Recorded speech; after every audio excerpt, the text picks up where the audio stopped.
McLovin. Good to see you guys. Good to have you. Go ahead and jump in if you guys want to add something. Already the party's starting. Bob, Gavin, McLovin, Praise. I'll tell you, I'm finding it pretty hard to defend against open theism. Oh, never mind. Yo, Bob. Just open what? Open theism. Snake. Who have we got on the chat? Actually, I was just gonna email Snake.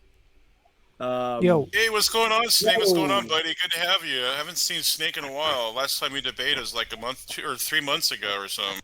Well, he's a creationist now. He converted, so. Yep, just been lurking. How's it feel? Are you serious? Oh yeah. No. Oh my gosh! Oh, I was like trying to see if that was real or not because it almost sounded real to me. Nah, standing is just. I'm just playing around, yeah. Praise. I'm sorry. Okay, gotcha. We're just yanking the chain. Yeah, but here's the thing. I don't want Snake to convert because then who am I going to debate all the time? You know what I mean? You think I want these atheists that I'm always debating or having on for I don't want them to convert. Then we got no atheists to debate. No, keep it the way it is. I like it. Yeah, I don't actually believe anything I say. I just got to argue something. Right. And I'm not even a young earth creationist. I just decided to take a position and, it's like role play, right, Snake? Yeah, I was just playing Skyrim. This is the same thing. Look. Actually, none of this is real. But none of it. Actually, you know what? Come to think of it, I'm going to play the Evolutionist tonight. So praise. Wait, praise. Snake, are you a Hyperianist too? No, but it was interesting. Boy just came on my stream and was explaining it a little bit. Oh, okay. I think it makes a little more sense than theism, but I can't get over the idea that mind. I get that big time. I've asked Boy for the ontology of the rules of mathematics, and he's dipped, dodged, dived more than O.J. Simpson. And the whole world knew O.J. Simpson was guilty. So, Boy, the juice again. He said he was coming over here. Is he backstage or something? He's in the chat. I don't know if he's going to join, but he's in the chat. I want to talk to Boy about universals and particulars. I want to know how he reconciles, because I still don't understand it. He seemed to give an answer, but it didn't make sense to me. I don't understand how he gets around the fact that if minds are, he supposes that minds are frequencies. Which is insane. Well, and so if minds are frequencies and minds are what ultimately created space-time, which was another claim that he made, frequency is a function of amplitude over time. That's, in electromagnetic radiation. It's amplitude in electromagnetic radiation, but like waves, it could be high. It's a function of some measurement over time. That's what a frequency. Yeah, because frequency can be measured in all sorts of mediums and stuff. So that sounds like electrical stuff, but I mean the same idea, right? Isn't it? Couldn't a frequency just be like like time? Just I don't even know. It's so basic. It's hard to explain. Or hard to. A car engine has a frequency. We just often use the reciprocal to define what it is, which is rotations per second. Yeah, it's really like a basic concept. It's really. It's not really reciprocal. It's not the reciprocal. That's not the right word. And it's not per second either. It's rotations per minute. Yeah, it could just be it could be linear though too, couldn't it? I mean, just frequency period. Well, frequency can't be linear. If there's a frequency, then it's not linear. It won't make a line unless the frequency. I mean, in time. Anyway, the point is that frequencies are a function over time. So, if minds are a frequency, and they make space-time, I see a logical contradiction there.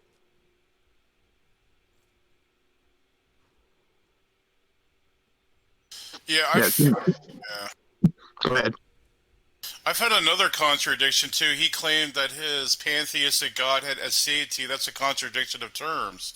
To have aseity means you're autonomous from everything else. So how could you say everything in part of the universe is God? That means that you're not autonomous. So basically, he just debunked his own view. So it can't even work. If you're going to say that this particular, what is it called again? This or Scolianism or something, or what the hell was it? I just remember Fourier transfer.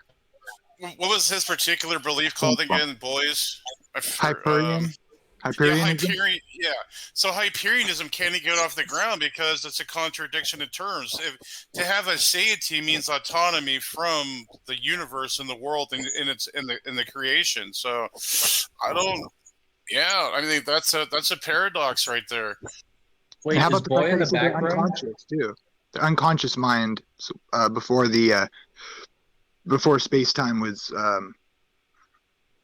instantiated. He said they were unconscious. So how does the unconscious mind, which has no space-time or to exist in, that's unconscious, start the universe? Basically, seems like the basic William Lane Craig argument would come into play, where you have to have a personal being which can, whatever he says, instantiate the creation of the universe, at T0. He doesn't say before because that's problematic, but he says sans T0 or whatever. And so, but you need a personal, and then T0 is happens simultaneously with the act or the decisive action, since time isn't apparently relevant, but it could be. It also depends on if you take A or B theory of time too, it plays into effect, I guess, or something. Yeah, I still don't see autonomy. Even if it was unconscious, where's the autonomy? I don't see it. But yeah, I don't think he's thought about these things. Yeah, what is an unconscious mind that exists without time and space? Like, what is that? What does that even look like? What does that even do?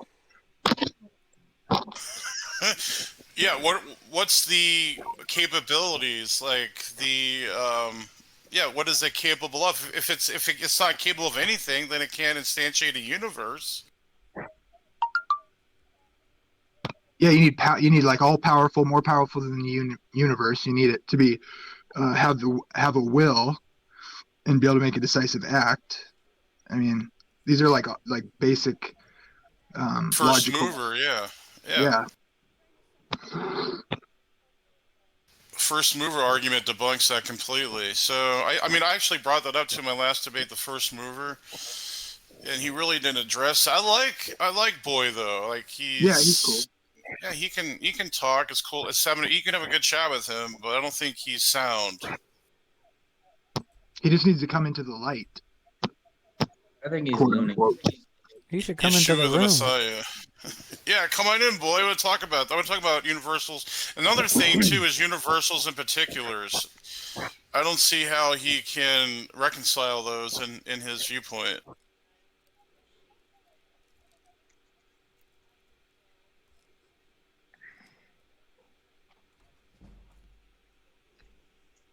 Yeah. He's not backstage or anything? No. Because he said I followed him over here. All I know is SFT is ready for another round with you and Snake. Is that right, SFT? You just told me that in the text. Here's what SFT says. I want Snake now. That's what you just said. Oh yep, he's calling you out, Snake. I'm here. Let's have a debate, SFT. If you're going to call people out, man, you better follow through, buddy. He says, I don't know where he is, but he's He said in the private chat something about April 3rd. I should be free if that's a Saturday, yeah. Hey, Snake.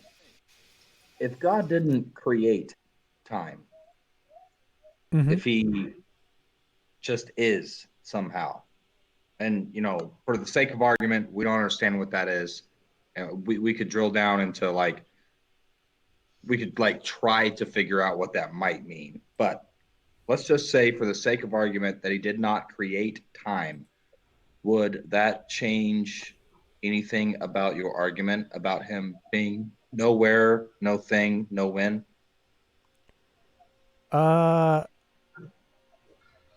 I don't know. You might be confusing me with, like, Leo Filius or something.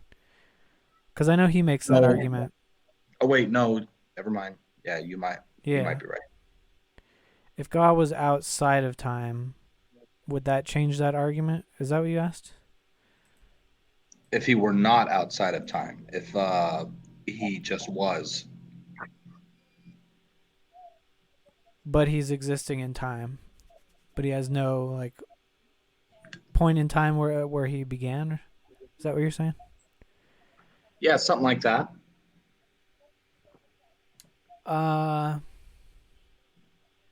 Yeah, because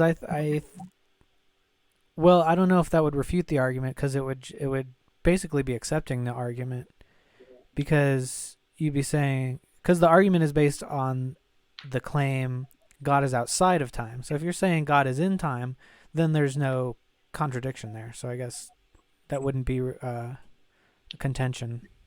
God enters time when he creates the space-time is the idea, I think. Yeah, but see, the thing is, I don't really get that from Scripture. I think we kind of infer it. So I was just offering it up as a, you know, because we don't really understand the idea of something being from everlasting to everlasting, which is what we call eternal. Hey, Bob. Yeah. If open theism is true, what did God know when he created everything when it first started? Everything. He knew all of the stuff that he had made. He knew all of the angels that he presumably had already made. I don't know when he made the angels or Satan. Do you think when people pray that God, or like when it talks about God knowing your heart or whatever, do you think that means he doesn't know anything for sure because doesn't have a truth value yet because it hasn't even do you think free will choices require that there is no truth to be known until the act is committed in time? I think that if there are free will choices, then it is difficult to argue that you can somehow determine free will choices. Right. But it's like saying that you could deterministically predict a random event. Well, see, that's what I'm saying. It's not actually random.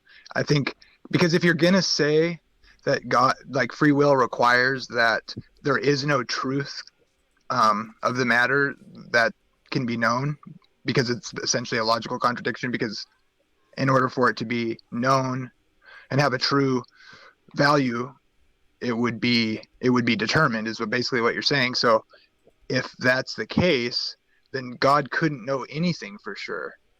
He could just know, because he never knows possibilities for sure. That's what the Calvinists argues, though. And the open theists say, yeah, that's right, but I'm not going to accept Calvinism, so I have to make God not know for sure. And that's just problematic, because if free will acts, what I said, don't run off with somebody else's argument. Well, I mean, how else? Give me an alternative. I'm just saying that if God doesn't know because they don't have truth value, then because until they happen, then he can't really know anything for sure about free will actions. And then I think Judas and the cross are not guaranteed. And that's problematic, I think, amongst other things with that. theology. I think he knew his son well enough to know that his son would die on the cross. How? It took free will actions for that to occur by people. Well, Don't you think? Don't you think? yeah, sure. You may note that there were a lot of demons running around. In particular, Praise was talking about Judas. Right before Judas was going to betray Jesus, Satan entered into him. Well, I see a problem with God making certain proclamations about knowledge, which I think you want to affirm, even if you're an open theist, about certain particular things at least that had to happen or would God knew with certainty that they would happen.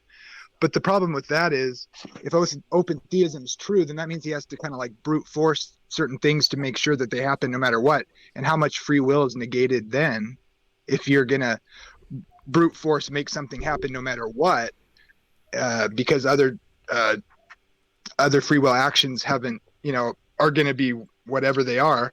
And so then you're having to like force these things to happen against the free will, which you're trying to save by this idea in the first place. I think that doesn't work. I don't know. Well, I'm not trying to save free will. But I see too many verses where God says stuff like, now that this has happened, I know this. Now that I see that you are willing to give your son, I know that you fear me. Well, how does an all-knowing being speak and interact with beings that are less than all-knowing and in time? No matter what your theory of time is, I think that's like God's way of making a theological point, because it's like a way of giving it importance or a thought or an idea. It could even be some kind of serve more of a purpose than just the literal content of the statement. Okay, look, if Cain, why did God talk to Cain and say, look, sin is crouching at the door and its desire is to rule over you, but you must master it? Why would he tell him that? Huh? Well, because he's not going to speak all the time and tell you what you're going to do before you do it. That could even screw up the idea of free will itself. Because, and I mean, like, do you think God, when he said, like, he's looking for Adam in the garden, he didn't know where he was? If he knows the hairs on your head? I think he physically went there and he was calling out for him. Right, but he did know where he was, obviously, right? I mean, maybe. Because maybe he says not. how's, like, well, do you have to, like, send up the bat signal when you pray for God to make sure he knows where you are when you're praying? You know what I mean? How's, like, well, do you have to, like, send up the bat signal when you pray for God to make sure he knows where you are when you're praying? You know what I mean? How's, like, well, do you have to, like, send up the bat signal when you pray for God to make sure he knows where you are when you're praying? You know what I mean? Okay, Jamie, we get it, man. Gavin! Sorry, I really sound like an ass. I didn't mean to sound that much of it like an ass, but you know what I'm saying? Like, it sounds like you're getting pretty passionate about it. Well, I just think I want some answers here, man. You're not giving me any answers. Well, I'm trying. Like, do you think that God didn't know where Adam was then? Because that's what that suggests, and it seems to contradict other scriptures that talk about God, like, knowing all the hairs on your head and stuff. Yeah. Yeah, I can see it. Yeah. But I mean, sorry, that's not the verse that I would point to, you know? It's like, well, okay, so maybe the question was, Adam, where are you, is rhetorical because he knew where it was and saw that he was hiding. Yeah, I think that's true. I think that's right. Okay. I mean, it doesn't change. Uh-huh. Go ahead. It doesn't the questions that I have, it's like, was Jonah a false prophet or not? No, I don't think so. I think that was like the idea there was that it was conditional. The way Jonah preached it was not conditional. Yeah, I don't know. It is kind of odd. I think it's implied maybe that that it was, in the sense that they repented or whatever. Because I mean that's in there. We have to go over it again. I can't remember the very specific words used or whatever, but yeah, I know it's kind of weird. I wish I could remember that verse. I know it's in Genesis. I think it's the second time that Abraham went to Egypt. God showed up to the Pharaoh who had taken Sarah, Abraham's wife, and said, "You're going to die." Said it straight up. Yeah. But I mean, I don't know. When I hear statements like "you're going to die," I tend to think almost anything's conditional in certain circumstances. It's not necessarily like a prophetic declaration. Like you can almost just, intuit the idea that there's an if on that kind of statement. You're going to die because of these things in the narrative. And then, I don't know, we'd have to look at each example, I guess. But God, it seems to say God has mercy and he's long-suffering, etc. So I'd have to look at the Jonah one again, but it seems to suggest that almost all prophecies are like conditional, right? So people argue about whether that's always the case, I think, but I think we'd have to look at it.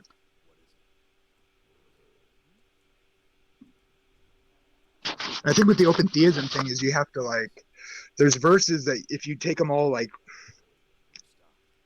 hype or very literal or straightforward or whatever, like on their own, you're going to have things that seem to contradict one another. So the question is, what are the implications of making one verse be hyperbolic or is used as a literary device or something? Because I think the ones where it talks about God coming down or whatever to see something or do something, you can see parallel literary devices in contemporary writings in the ancient Near East and stuff. That's it's like a kind of fantastic statement about God, coming down and doing something particular, as opposed to just being up in heaven or whatever. So it's kind of like an exciting, we're so overstimulated, with everything in movies and stuff. I think that it was it's supposed to be declarative and meaningful. God's going to come down and do something,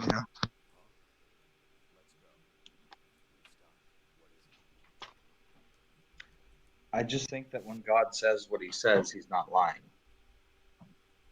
What up, everybody? So Genesis 20. Yo, what's up, boy? But your mic is low, man. Yeah, hold on, I need to center it. There we go. Hold on. What up, my guy? Praise. How you been? Good, man. Just chilling. What about you? I know you had a debate. Yeah, I get you. I got you. This is the after show for the debate, I feel like, right? Yeah. It was kind of... This is the party. This is the party. This is the party. I love it. Yeah, I can't stay long here. I'm gonna go to bed soon because I'm fucking tired. But yeah, I just came to say what's language. Well, you just did do a debate, Genesis so that's 20. understandable. Sorry. And Abraham journeyed from thence toward the south country and dwelled between Kadesh and Shur and sojourned in Gerar. And Abraham said of his wife, or said of Sarah his wife, she is my sister. And Abimelech king of Gerar sent and took Sarah. But God came to Abimelech in a dream by night and said to him, behold, thou art but a dead man for the woman which thou hast taken, for she is a man's wife. But Abimelech had not come near her, and he said, Lord, wilt thou slay also a righteous nation? Said he not unto me, she is my sister? And she, even herself, said, he is my brother. In the integrity of my heart and innocency of my hands have I done this. And God said unto him in a dream, yea, I know that thou didst this in the integrity of thy heart, for I also withheld thee from sinning against me. Therefore suffered I thee not to touch her. I read the whole thing because it disproves Calvinism. I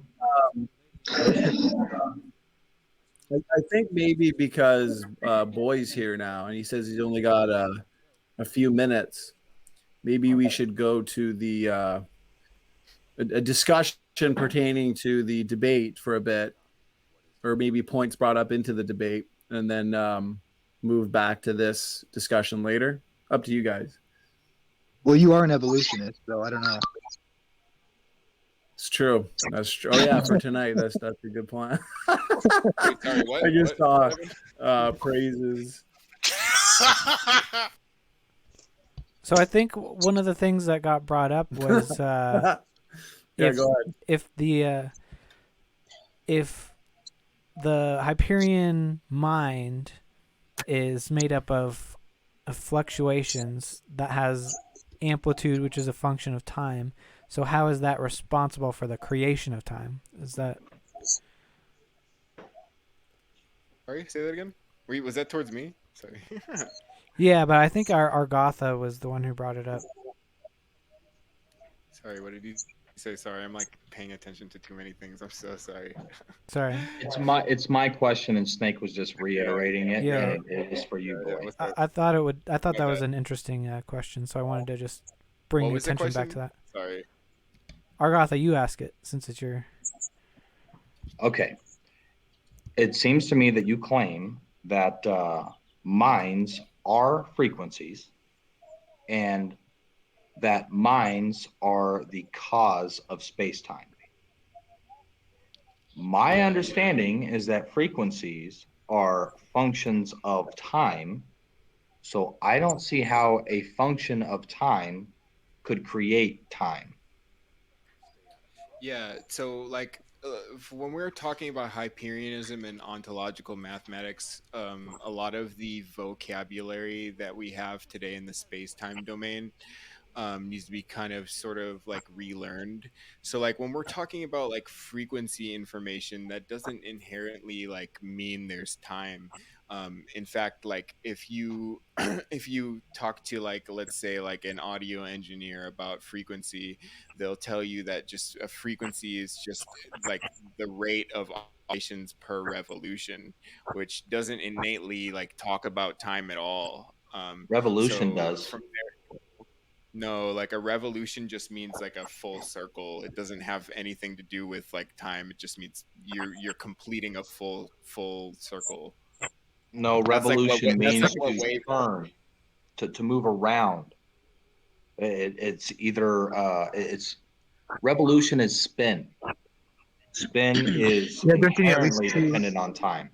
2 dimensions at least for a circle? But in a So, mathematical yeah, sense, I would you say- can describe a circle without time, right? correct. Yeah, that's like what I'm trying to say. Well, circle, but not frequency, because that's like a wave function, kind of like a wave But cycle. then there would be divisions So- within that circle. Yeah, the snake is on the right path here. But yeah. Well, if you look up that Fourier transfer, it does talk about kind of like what he's saying. I don't fully understand it, but I think that's like highly theoretical, and I'm not really sure how you can make sense of it other than Well, a Fourier conceptual. transform isn't theoretical. Like again, like mathematicians like understand that a Fourier transform exists or whatever. So again, it's not like it's Yeah, not it's a real like thing, and it has practical yeah, it's not application. theoretical. It's I said mean, I guess conceptual. you said theoretical. There's nothing wrong with the Fourier transform. It's just I don't think that Boy is correctly understanding what the Fourier transform does, because it doesn't Yeah, so the eliminate Fourier time. transform- I didn't mean see it eliminate time though. I've never made that argument. It sounded like you did in the debate. Nope. So like that's like what I tried to like abstain from, like is that like interpretation of it. So I'm not saying that like it's like not a thing. I would say that it's like it's like a dual aspect monism. So they're like, I don't know if you know what that is, but it's like they're of the same substance. Well, it Like sounded so in answering my question in the debate after I clarified what I meant, you claimed that Fourier transform somehow solves the problem of minds being frequencies, creating space-time, even though frequencies are space-time, because the Fourier transform can eliminate time in the function.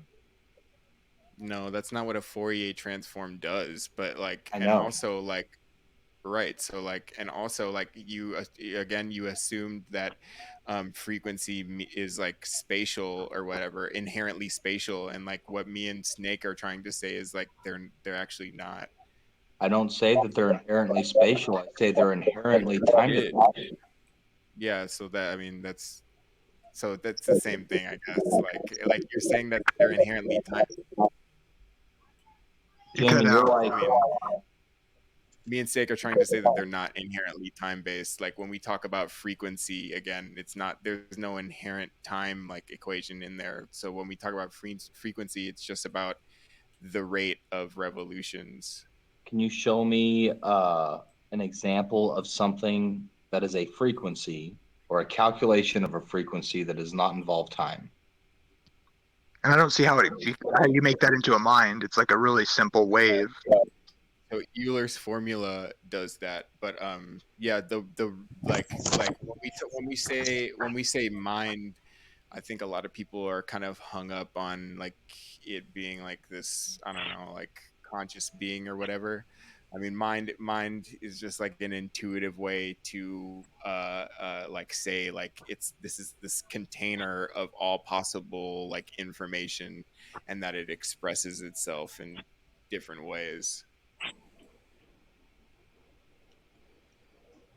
So you think you're basically, it sounds like you're saying that because sine and cosine are a thing, then frequencies are not time dependent. Well, like I'm saying they're not time dependent because like they're not inherently time dependent. Like when we talk about frequency, there's no inherent time aspect to it. Like when we talk about frequency, frequency is just again like rate of like oscillations per like natural revolution or whatever, which again That was the word imply I was looking for. which doesn't imply time or whatever. So like the A Fourier rate transform implies is time. like taking this frequency information and representing it as space-time information. A rate is based off time. When you're Nope. talking about a rate of revolutions, Nope. Rate is just how many Oscillation, times I think, something is a good word. per. Yeah. Yeah. Oscillation is also a good word for sure. oscillation is like, can you give me an example of oscillation that's not time dependent? Yeah, like one natural revolution. Yeah, like on paper, like you could look at it like a formula, like conceptually, it seems to me. It seems like it's just like an idea, like. And I have a question about that. So if that's the case, presumably you're trying to fit that with, a beginning of the universe sort of thing when time starts. Yeah. Okay, so if that's the case, in what sense do they exist? Either at the beginning, at the t0 or whatever, and then um, why do they come to become what we are uh, later on? Because presumably you don't think these minds exist. Are they like basic and simple at the very beginning, and then they develop out of what and why? That's what I'd wonder. Yeah, yeah, definitely. Yeah, like they so again like our space-time domain is like an incomplete representation of like what actually is. So in that way, like it's simple at first. And I don't know if you guys checked out the first debate that I had with Standing for Truth, but I talk about Conway's Game of Life, and it talks about how something very simple can turn into something complex if you give it like billions and trillions of years to develop. And so you can kind of think of that as like our universe as well. Like we had these simple wave equations at first, but then through a Fourier transform, we create complex waves that give rise to the space-time dimension. Space-time domain over time. Yeah, but it was designed by somebody. So No, my question, that's the assumption that's the like fallacious like thing that like Christians like put into like complete a model, but it doesn't. That's not an explanation for anything, What nor is fallacy it did I like commit? Occam's razor. Occam's razor is not a fallacy. Yeah, it is. It's saying that the existence will take the most simplest route. So like I have a It's complete a model for you. generalization.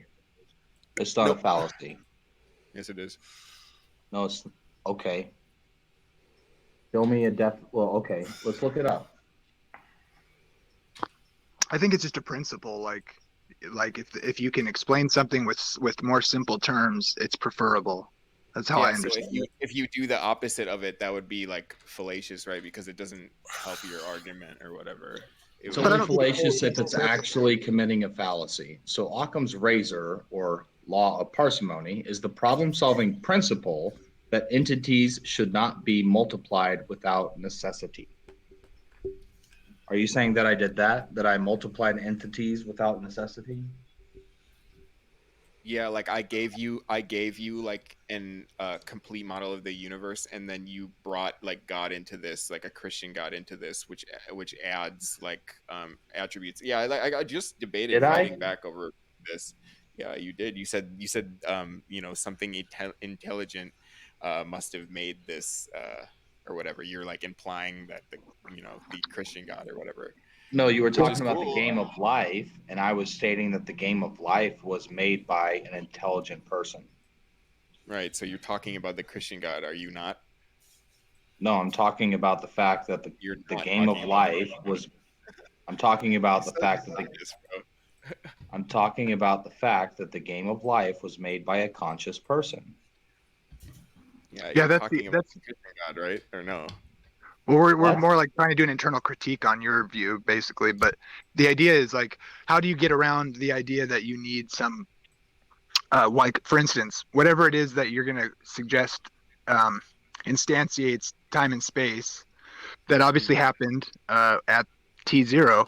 So why didn't it happen sooner? Why don't we have more time in our with the universe existing? What made it happen when it did without a free will act of the will or whatever? Yeah, so I would say that that this goes into what's called the principle of sufficient reason, which states that you have to explain why something is such and no other way.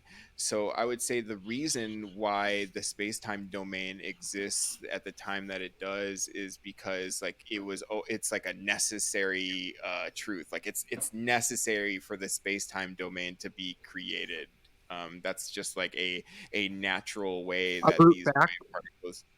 Yeah, So like Sorry. you're it could have started a million years, or it could have started 15 trillion years earlier than it actually did. But from our perspective, it would still seem to be and I how thought old that it if is you that we accept the think it is. PSR, I thought Yeah, that means I would actually. agree with that. I would say that like the human perspective of like time like makes it so like we are kind of like trying to understand like, well, why didn't this come along like earlier or like sooner or like longer, you know, whatever. It's like it's because humans like have this like idea of time that we kind of don't get this concept of like this thing being outside of space and time to like do.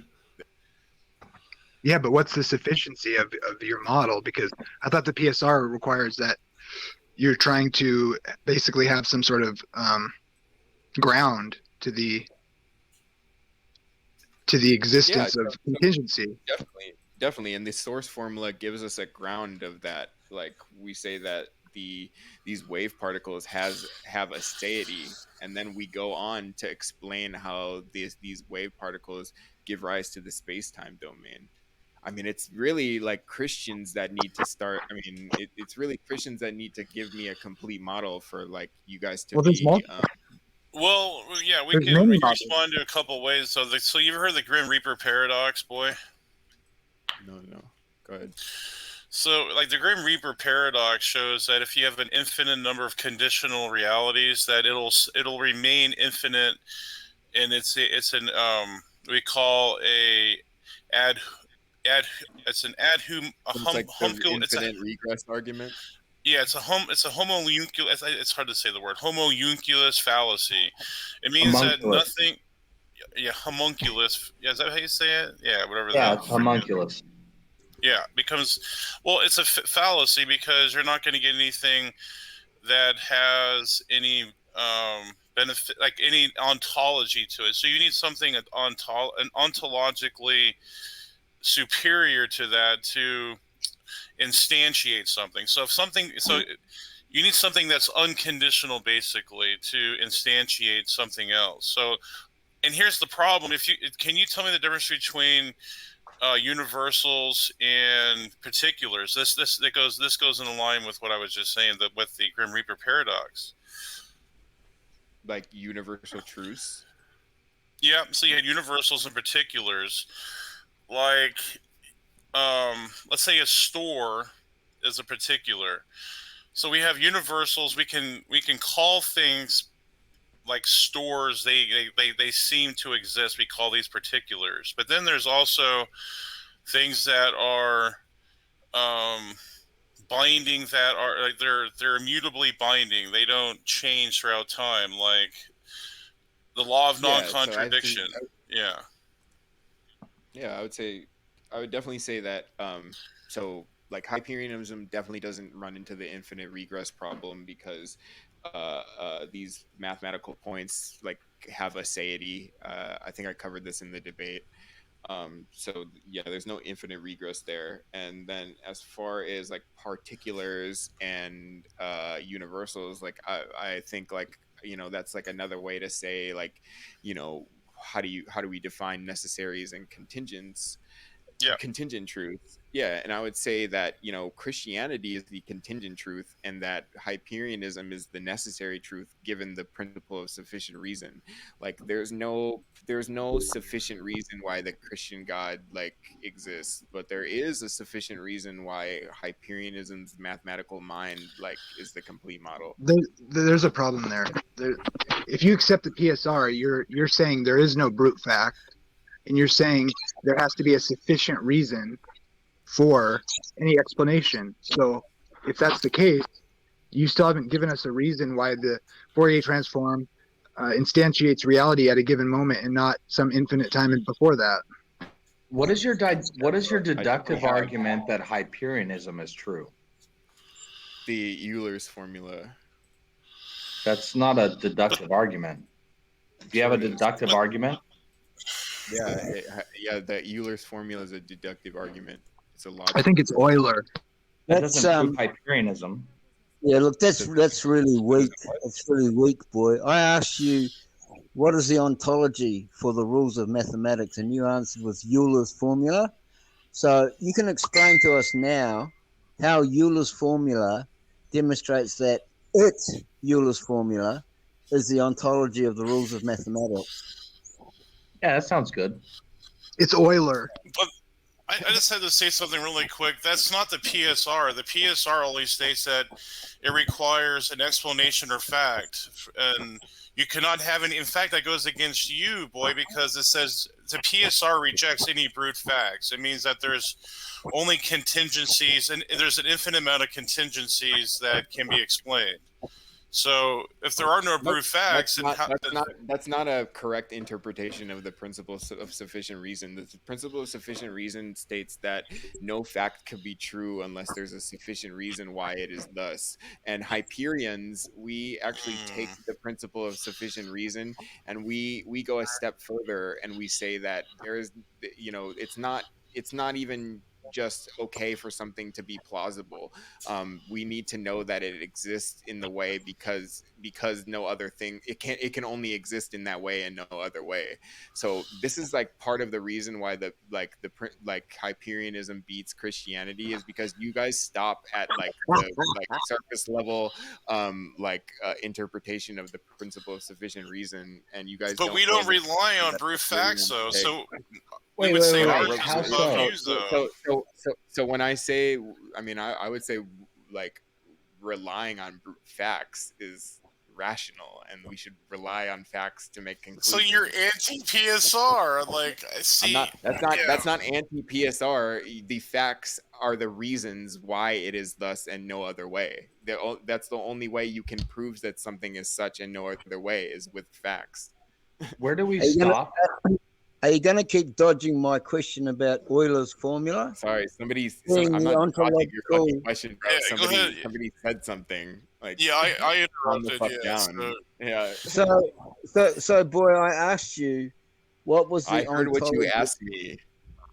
So what you asked me? I asked you what was the ontology for the rules of mathematics. You answered with Euler's formula.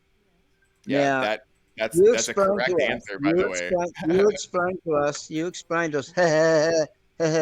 have another Yep. toke. You explain to I us don't know what you're talking how about. Euler's formula demonstrates that Euler's formula is the ontology for the rules of mathematics. Way you go, take your time. It's real easy. Who the fuck is calling me right now? Hold on, give me a sec. Yeah, so why Euler's formula is ontologically true is because it's necessary by the principle of sufficient reason. There is no other pattern in existence that we have That's that not the validates the PSR, man. principle I'm of telling you, bro. I'm just saying. Like, if you're Euler's misrepresenting it, Euler's formula I does think that not you're demonstrate misrepresenting the ontology of the rules of mathematics. Try harder. Yes, it does. I mean, it does. If you're too stupid to understand it, then I mean, I don't know what to tell you. Oh, now come the ad hominems from a Now you don't like ad hominems. Okay, Now you're explain having Euler's. problems with ad hominems. No, hold on. Little Hey, boy. boy, explain Now Euler's you're formula having to us. problems with the ad hominem. Yeah. So Euler's Shut formula up, Billy. describes. I was waiting. I wanted that one to happen so bad. Yeah. So Euler's formula describes a mathematical point that goes through Fourier transforms and creates the space-time domain through what's called non-orthogonal waves. So we understand that the sine and cosine waves make up like thinking, like simple basic thinking. But then these complex waves are non-orthogonal. Those are the ones that give rise to the space-time domain. Those are the ones that have like what's called an internal projection. And so yeah, they create the space-time domain. What does non-orthogonal mean? It means that these waves don't go like speed of light, and so we say that anything that doesn't go the speed of light is like solid or like has matter, or like when considered by themselves have space and time. What? So I mean, if you guys You know what formula, orthogonal? Euler's formula demonstrates that Euler's formula is the ontology for the rules of mathematics, correct? That's correct. Nobody says that but you. Oh, okay, Well, so it's an appeal to common sense. Isn't it a claim of self-evidence? So Danny's with us here. So Danny is a philosopher. Can you tell us if that's the PSR? See, the PSR, I thought, means that there's no such thing as brute facts. Everything is explained in contingencies. Is that correct? There are lots of versions of the PSR, but essentially, the one that's usually invoked is something that it's just the rejection of brute contingencies. That's another way of understanding the PSR. Yeah. So, the idea is that a contingent fact could be true or false. A contingent proposition could be true or false. So, for instance, there's 7 people in the room. That's true, but it could have been false. Okay. If you accept the PSR, that can't be a brute fact. There needs to be a sufficient explanation for it. Something like that. Now, there's a few problems with the PSR that I reject, but there are formulations of the PSR that might circumvent certain objections. One of the problems with the PSR is if there's no brute contingent facts, then all contingent facts, if all contingent facts are necessary, are explained, then there's a sense in which there could only be one possible world, right? That's essentially the PSR in a nutshell. Yeah, and can you guys hear me? Yeah, he's completely right too, and that's like the reason why Hyperianism is like unfalsifiable is because it's the only pattern that's validated by the principle of sufficient reason. It's the only pattern that you can find that you can explain to me why it exists in no other way. Wait, boy, what's your formulation of the PSR? Yeah, so my formulation of the PSR is for something to be like exist, it's not just like like okay that it's plausible. You have to go the step further, and you have to explain why it has to be that way and no other way. But that's not what I said. I'm not saying that's what you said. That's what I'm saying. I thought you agreed with me. I agreed with you when you said that the PSR is interpreted in many ways. Like, yeah, I agree. That's like, what you agreed with? Yeah. And so I would say to build on top of what you said, I would say that Hyperions have like a special way that we talk about the principle of sufficient reason. And I think that the way that we interpret the principle of sufficient reason makes it so that all concepts are work together in uniform. Yeah, I've never heard of that formulation. It's completely foreign to me. So what does orthogonal mean? Yeah, so it's just a wave. So we say orthogonal waves are waves that have like pure symmetry and equal like 1. They equal like the speed of light. That's what you guys say? Yeah, so that's what Hyperions say. And then like non-orthogonal is like where they have like a phase shift to them, and well, they I'll tell make you an internal projection. I'll tell you that in 3D video processing, orthogonal means perpendicular, basically. It's dealing with right angles. Yep, that's correct. Okay. So how does like in Euler's formula, like those like right angles, all those angles, the trajectory of these waves all equal 1, and then the non-orthogonal waves that are produced Fourier transforms that we keep talking about, those are non-orthogonal, and they create the space-time domain because they like when you consider them like independent of Euler's formula, they go slower than the speed of time, which means that they're like solid. Another way you can think of it is like a hologram. There's like you could think of us as like the light source, and you could think of the Big Bang as like the film being put in front of the hologram, and you could think of the like hologram on the wall, like the projection on the wall is like our space-time domain. It's like what I'm thinking of right now is you're trying to explain non-orthogonal waves. And if I were to try to think of a wave, that is non-orthogonal to another wave, they would have different slopes, and their slopes would not be at 90-degree angles. Yeah, like again, I would agree with that. We just say that those waves that are non-orthogonal, those are the ones that produce the space-time domain. And the ones that are orthogonal, because they have a projection, because they go slower than the speed of light, meaning like they're not like invisible. Wait, okay, so if I speak, right, there are waves that are coming out of my larynx. Yeah. When I speak, it goes presumably in all different directions. Are they, well, actually, a light bulb, okay? You got a light bulb. It shines light in all directions. Those waves are not orthogonal. They are non-orthogonal. Are some of those waves not traveling at the speed of light? Yeah, I would say that all of them, like if you talk to a physical chemist, like they'll tell you that like actually all of the waves that are in our space-time domain are non-orthogonal. And that's it. It's no, like you the claimed reason why our space-time domain. You said that if it's non-orthogonal, you said if it's non-orthogonal, that means that they're not all traveling at the speed of light. Yeah. So like think of all of the waves that we see, like think of all the matter that we have, like this shit is not traveling at the speed of light. That's why we can see it or whatever. These are like made up of non-orthogonal waves.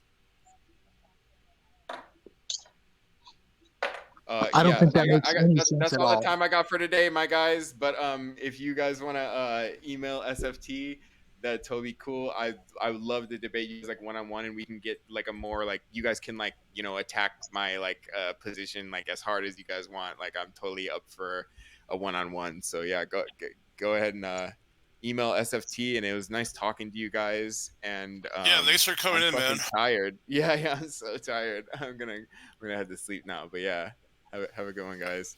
All right, later, man. Take it easy. Alrighty, bye. I have a theory. It's called adopt a bunch of complicated sciencey stuff and then make gibberish out of it, and then I don't even know what to say. I mean, there's a name for it. It's called woo woo. No, Google woo woo. That's exactly what his view. That's how his view can be described. I think a lot of the stuff he was trying to say, I think he was trying to adopt like the holographic principle somewhere in there a little bit. I'm not sure though. And then the thing about the waves has no basis for what he's saying. It makes no sense. I think he was trying to say that they go slower than light, and so they have mass, is what I think he was trying to say, but it makes no sense either. Changing the direction at which wave travels does not inherently change the velocity at which the wave travels. That makes no sense. It's like somebody heard that like light travel, like that. What do you call them? Where's Photons? VP? He could destroy all this. Photons don't have weight or something, so they were like he's trying to like use that idea and say that like slowing it down gives it mass is what I think he was trying to say, but that's like it gives no explanation for anything. I think there was a tinge of dishonesty too. When I gave my rendition of the PSR, he said he agreed with it, and then I asked him what he meant by the PSR. He gave something totally different, and then I said, that's not what I said. And he said, no, I only agreed with you to the extent that you said there were different formulations of the PSR, which is not what he initially affirmed. He affirmed my rendition of the PSR. So, well, I don't think that he was necessarily being intentionally dishonest. I just think he's high. His arguments are weak, though, too, because he tries to employ empirical arguments to justify things that somehow are ontological. How is empiricism ontological? There's no way. To me, that's epistemological to me. Yeah, and now I think empiricism is like purely an epistemological notion. Like you can be an empiricist and like be a non-naturalist, for instance. Yeah. That's cool. You know what it is? I think you can actually say in this case, like that statement that people like to say, he's not even wrong. It's not even wrong. It just didn't make any sense. I don't even know where to start. And I don't even know very much about it in either subjects, but it's like none of it followed from what he was saying about anything. Nothing. I mean, where do you even go? Yeah, sometimes you just gotta listen to somebody for a while and just find a logical contradiction in something that they said, and then dig into that to see if maybe they just didn't have that fleshed out very well. But Bob, empiricism is just there are versions of empiricism, but there are many versions of it. But essentially, empiricism addresses the question: where do you get your concepts? Where do you get your ideas? And they're going to say, well, you get your ideas and your concepts from experience. Okay. They're not innate. So the rationalist thinks that those concepts that you have, or at least certain concepts that you have, are kind of built into the mind in a way where all other knowledge is derivative of it. And the idea is that because the concepts are built into the mind, your knowledge doesn't start with experience. It starts with these innate concepts. I have a question for you, Danny. So, have you heard of the fallacy of reification? Oh, I have heard of it, but I have to Google it. There are different names probably, but go ahead. So what you do is you anthropomorphize things that are abstracts, and you give them qualities like they have eyes, the ability to see, the ability to create. So we would never say the clouds are the clouds were intelligent or something. Yeah, looking down on us or whatever. So, it's like a category error of some kind. Yeah, it's exactly. But I think what he's saying, like somehow mathematics, he's almost anthropomorphizing mathematics. You can't say, well, it has creative ability. Like, I mean, that's mathematics is not causal. Oh, right? Absolutely. Yeah, I think that I just looked it up. It seems like this is what he's doing. And also, I mean, the idea is that numbers, things like math, doesn't cause anything, right? It's not the root. Like it's not the effect of anything either. Well, arguably, there's some people. If anybody debates him again, just curious. I'm curious about this. I would ask him. Somebody ask him, what is the square root of -1? And see what he says. I don't even know what that is. It's I. It's the imaginary number. It's actually how the Mandelbrot set is built based off of graphing between complex numbers and real numbers. Isn't it irrational numbers and real? What would that expose about Hyperianism? Well, it wouldn't necessarily expose anything about Hyperianism. It would expose my suspicion that I don't think that he knows what he's talking about. Yeah. Mathematically speaking. Right. I mean, like the whole basis of his worldview is based off of what he thinks mathematics says and means and is. Yeah, I don't even think he really needs to use specific mathematical concepts. Because I don't even understand half of the formulations he's talking about because I haven't studied them. But I think I think he's really just saying mathematical ontology.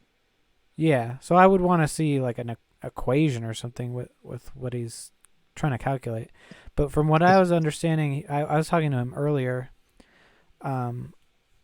it's basically just saying that the facts of mathematics are able to calculate matter in existence itself. And where my understanding was breaking down is that the math only describes behavior, but it isn't behaving on its own. It's only a description of behavior. Something has to be behaving according to the math. But he was saying the math itself was what was mental, and it's by itself calculating what exists. But I don't know if you need to bring up specific formulations really to talk about that. It wasn't That's right. The whole point was, what it sounded to me was that this idea that he has in his head is that mathematics, this is my suspicion, and I might be wrong, but my suspicion is that he believes that mathematics has somehow proven this stuff, but he doesn't actually know the foundations of the mathematics that are involved in doing or in getting to proving this concept that he has been taught to believe. Yeah, man, I wouldn't be able to really check his work because I don't know what he's talking about with the. Oh, I know. I mean, when you start getting into Euler principle and Fourier transforms, it's complicated. Yeah, like I just had to look it up. It's not imaginary, made up stuff. It's not. It's real stuff. It has practical applications, and it's useful. But it's difficult to understand. And I mean, off the top of my head, I don't really either. Which is why I drilled down to the very basic concept, because the Fourier transform and Euler's equation they require I, which is the imaginary number. So I would just ask him if he knew what that was, just to see if he has some level of understanding of what he's actually talking about. Because if he doesn't, then it seems to me he's just believing what he was told, and he's not actually looking into his own worldview. I actually had a question for Snake. I'm going to try to refresh his brain on something. Remember you brought up the bootstrapping fallacy to me, Snake, one time? Mm-hmm. Can you explain what that means? Because I think it's escaped my mind, but I think it applies to this boy guy. So from what I understand is it's kind of pointing out a problem in like something that's claimed to be to have a deity. So the Hyperion seems to claim everything stems from mental aspects, which is actually just the calculable, or it has it's this math that has the ability to calculate things, and he's calling that mental. And then but theists, like most of the Christians I talk to, say that the mental, which is God, is what created everything.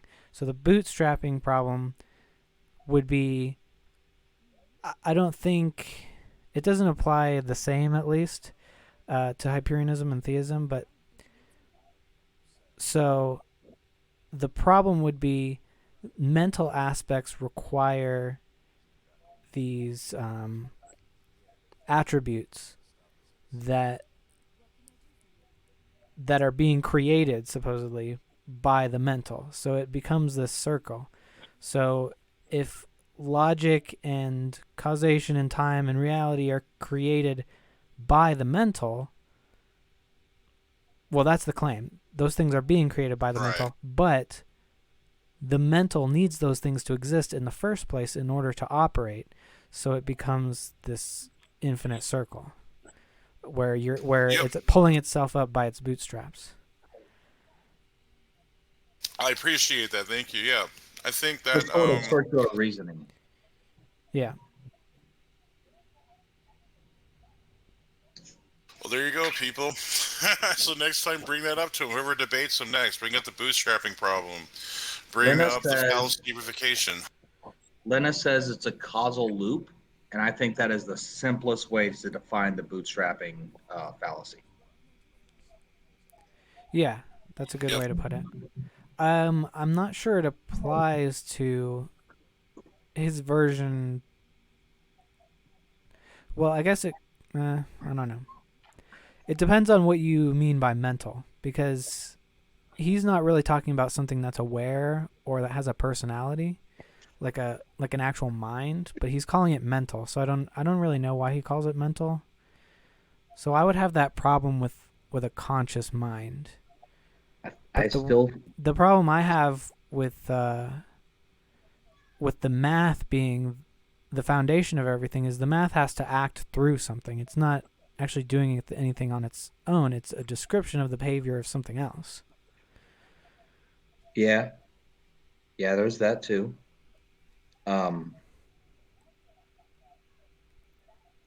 Well, I don't know if he would be able to understand that concept, but I would say that I think that the thing that really stuck in my mind is, and this is kind of the bootstrapping thing, right? Like, this is I think the source of the bootstrapping fallacy is that he claims that minds are frequencies.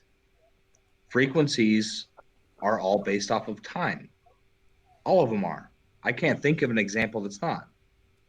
Except, like, if you want to call sine and cosine a frequency, but it really is just a wave. It doesn't have it's not defined by its frequency, if you know what I mean.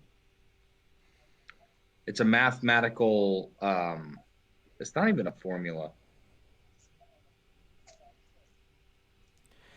Well, if I remember my trigonometry correctly, I don't think a frequency necessarily has to have time. It's just however many partitions are in one full revolution, which is just a circle. It's not because there is a revolution of in like the physics sense, which is how long it takes to go a full circle. But if you take out the time, then there's still, you know, there's still 360 degrees, which is, I guess, I don't know how you would express that in terms of frequency, like 360 like, per revolution. But if time freezes, how do you iterate through a wave? Even its function, right? Like if you were to look at the sine, just sine or cosine, and time were to be time times velocity or whatever you want to call it becomes zero, right? It's stopped. Yeah. You can't iterate through the sine or cosine. Yeah, you couldn't change the expression. And maybe he was saying the layering of the different frequencies creates time somehow. It seems like it's just it is because it is kind of thing. Yeah, I mean, eventually pretty much any philosophy has to get down to that if you're going to avoid the infinite regress. But the problem with that is, well, it must be true at some point, but it's very unsatisfying because we want to know why it is the way it is. But eventually, at some point, something just has to be the way that it is, and it just is. That's fair. Yeah. I mean, that's basically where we stop. We say God is. He just is. Somewhere you have to say, this is the thing that just is because it or he is. Mm-hmm. I don't see why you couldn't do that just for energy and matter and quantum particles. But yeah, eventually you're going to have to do it with something. Well, for energy, matter, and quantum particles, they seem to all operate off of space-time. I think this is where theists get to this conclusion that God must be outside time, right? Mm. Because or transcendent the time, not really outside of time. yeah.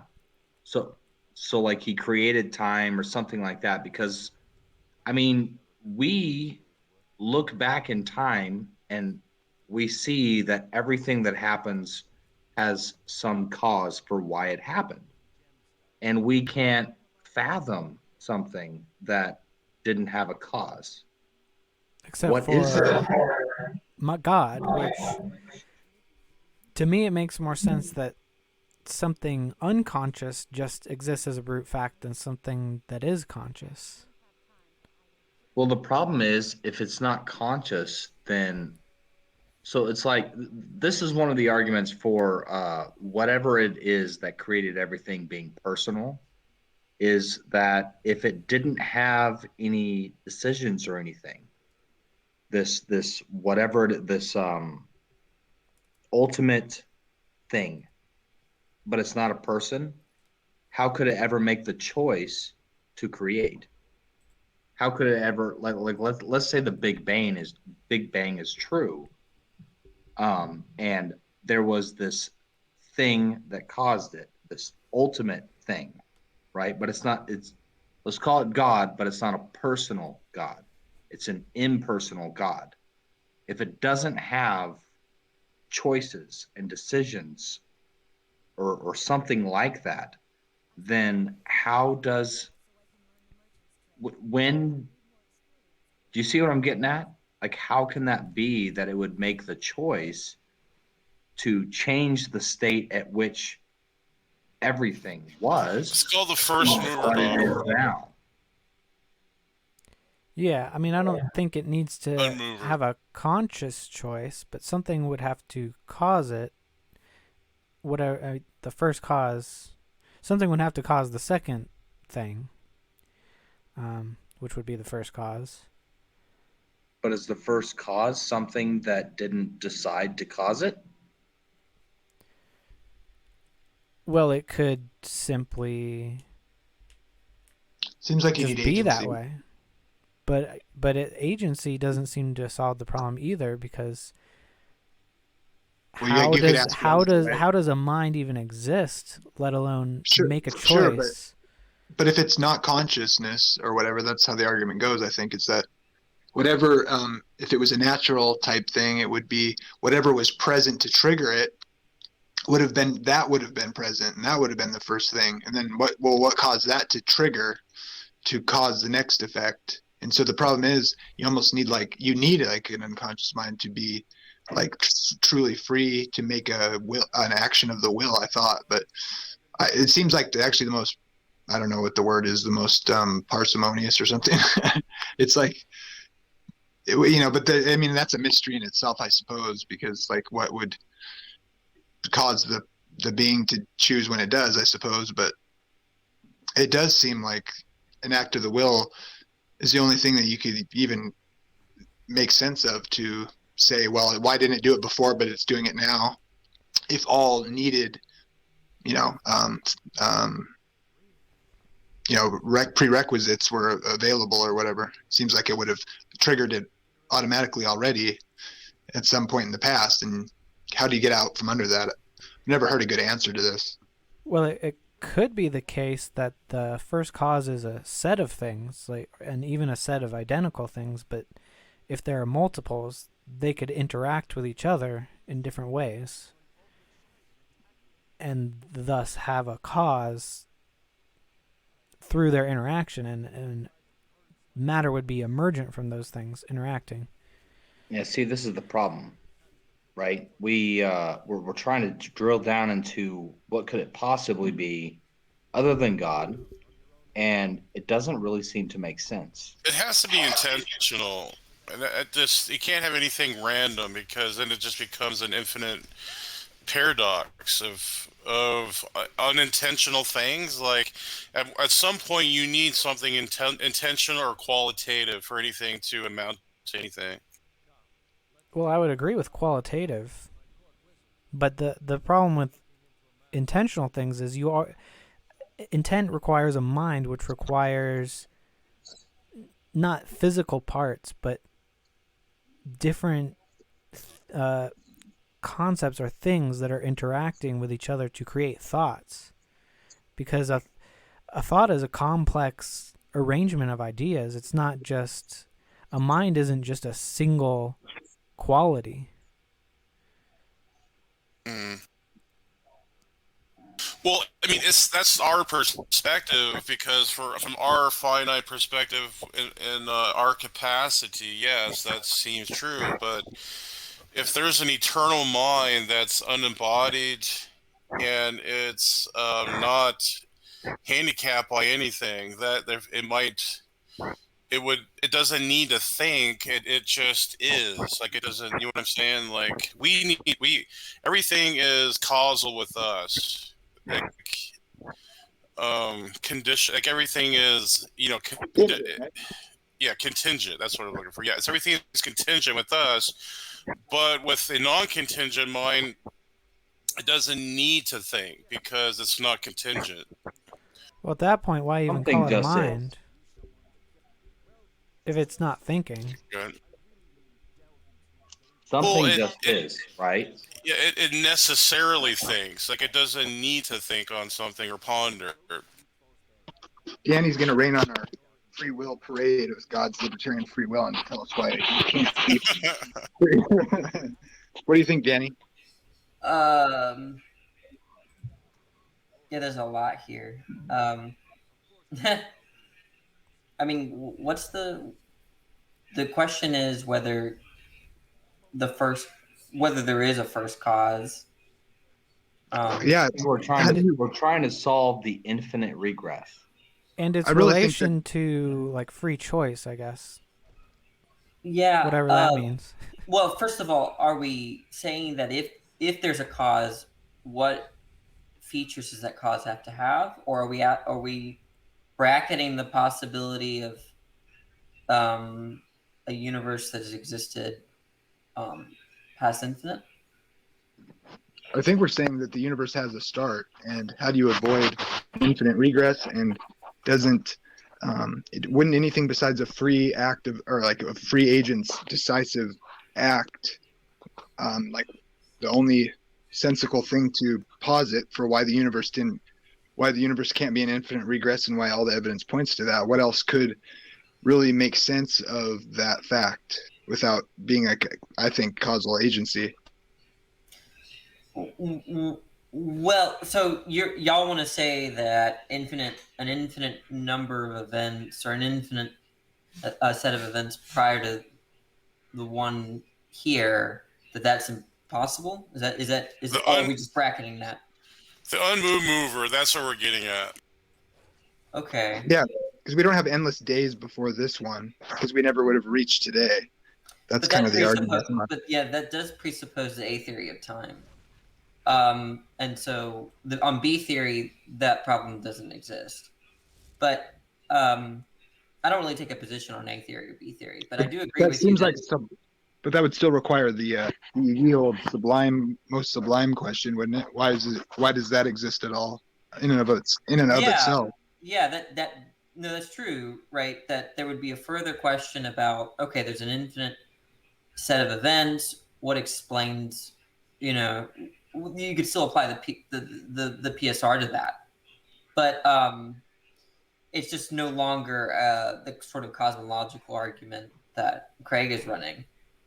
It's just it's a different kind of cosmological argument called a contingency argument. But the idea is that if there is a first cause, let's just say that an infinite number of events, that's not possible. And let's say that for whatever reasons, it's impossible that the universe just began to exist randomly. What must be the features of that cause? Well, I mean, I think I've talked to Bob briefly about this, but my belief is that cause is a temporal notion. Okay. So if I were a theist, I would think that God was only in time. Okay. But that showed, if you're sort of giving up on the idea of incoherency with respect to an infinite number of events, because presumably God has always existed in a temporal sense. So there's always been there's been an infinite number of times. So you have to drop A theory. So the idea is that you have to make sense, I think, to run your argument of something called atemporal causation, and I can't make sense of that at the moment. I don't think anybody can. That's the problem, right? We're talking about something had to have caused the universe, and whatever that was is okay. What caused that? What caused that? It's like the child, right? You have a kid, and he says, "Why? Why?" You give him an answer, and he says, "Well, why that?" Well, this why? is what Craig talks about. I can limp through it, and Danny can help me articulate it. But I think it's kind of like God exists timelessly, and then people say, "Well, how can you say God instantiates the universe before T0, because there is no time before that?" Right. He uses different language, and he talks about he appeals to something called atemporal causation. Craig forwards atemporal causation. And it has to make sense if you're defending Craig's argument, right? Otherwise, if I were a Christian, I would just think that God has always been in time, and then at a certain point in time, He decided to create the universe. And there are Christians that hold to that view. I think it's that rather than God being atemporally and eternal, God is everlasting. So it's called the everlasting view of God, right? That God has always existed in time. Okay. But isn't it like non-linear or something weird like that, they say? I don't know a lot about it, but I think that to me is the view I would take if I were. It just means He always was. Yeah, but it's not the sort of eternality that Craig wants, right? Craig wants some kind of eternality in which God, in a sense, has always existed, but not in time. Yeah, so when he chooses to act, Then he enters time. Yeah, then he's entering time and chooses to enter time when he creates it. And when it's created, it's not, he doesn't use, he's careful not to use the before language. He says it's like the moment he decides to do it, it's precisely at the same moment that T0 is. And he begins time. I have to read his book. I have his book on time and eternity. Yeah. You read Time and Eternity? Yeah. Oh, okay. I need to read it. Yeah, he gives like an illustration, like a bowling ball hitting a pillow. When it hits the pillow, it's simultaneous. Like, so he becomes timeless and in time at the same time. So he's atemporal and temporal. Yeah, that's Kant's example. Kant gave that example. I just think the problem with that example is that simultaneity requires time, because simultaneity means at the same time. Yeah. Well, I mean, might have a different view or take on this. Like, maybe time is part of God's nature. Or maybe he simulates time, sort of like a video game programmer, or time is just a construct of the video game. So there's different ways you can look at it. Yeah, I guess Go ahead, Jamie. Oh yeah, I've been thinking about this for a long time, so I just want to see if you guys think I'm retarded or not. But there's kind of like you are. Okay, we'll clear that up. Well, like, isn't it the thing with the bowling ball? Like, well, the indent of the bowling ball where it's sitting is like simultaneous with it being there, or something like that. Something yes, with that. The idea is that if you take a bowling ball resting on a pillow, and that's always, there's been an infinite number of events in which you have an infinite amount of time in which you have that state. There's still a priorness. The idea is that the indention is caused by the bowling ball, despite there only being one state in the world, right? So there's I think a good example of something called I think it's I forgot the name of it, but the idea is that the cause and the effect occur at one time. That's what he argues. Right, but what I'm saying is that simultaneity with respect to cause and effects, that just means that at the same time do you have a cause and effect. But he wants to say that the cause, right, is atemporal. The effect is temporality. So sorry, go ahead. No, go ahead.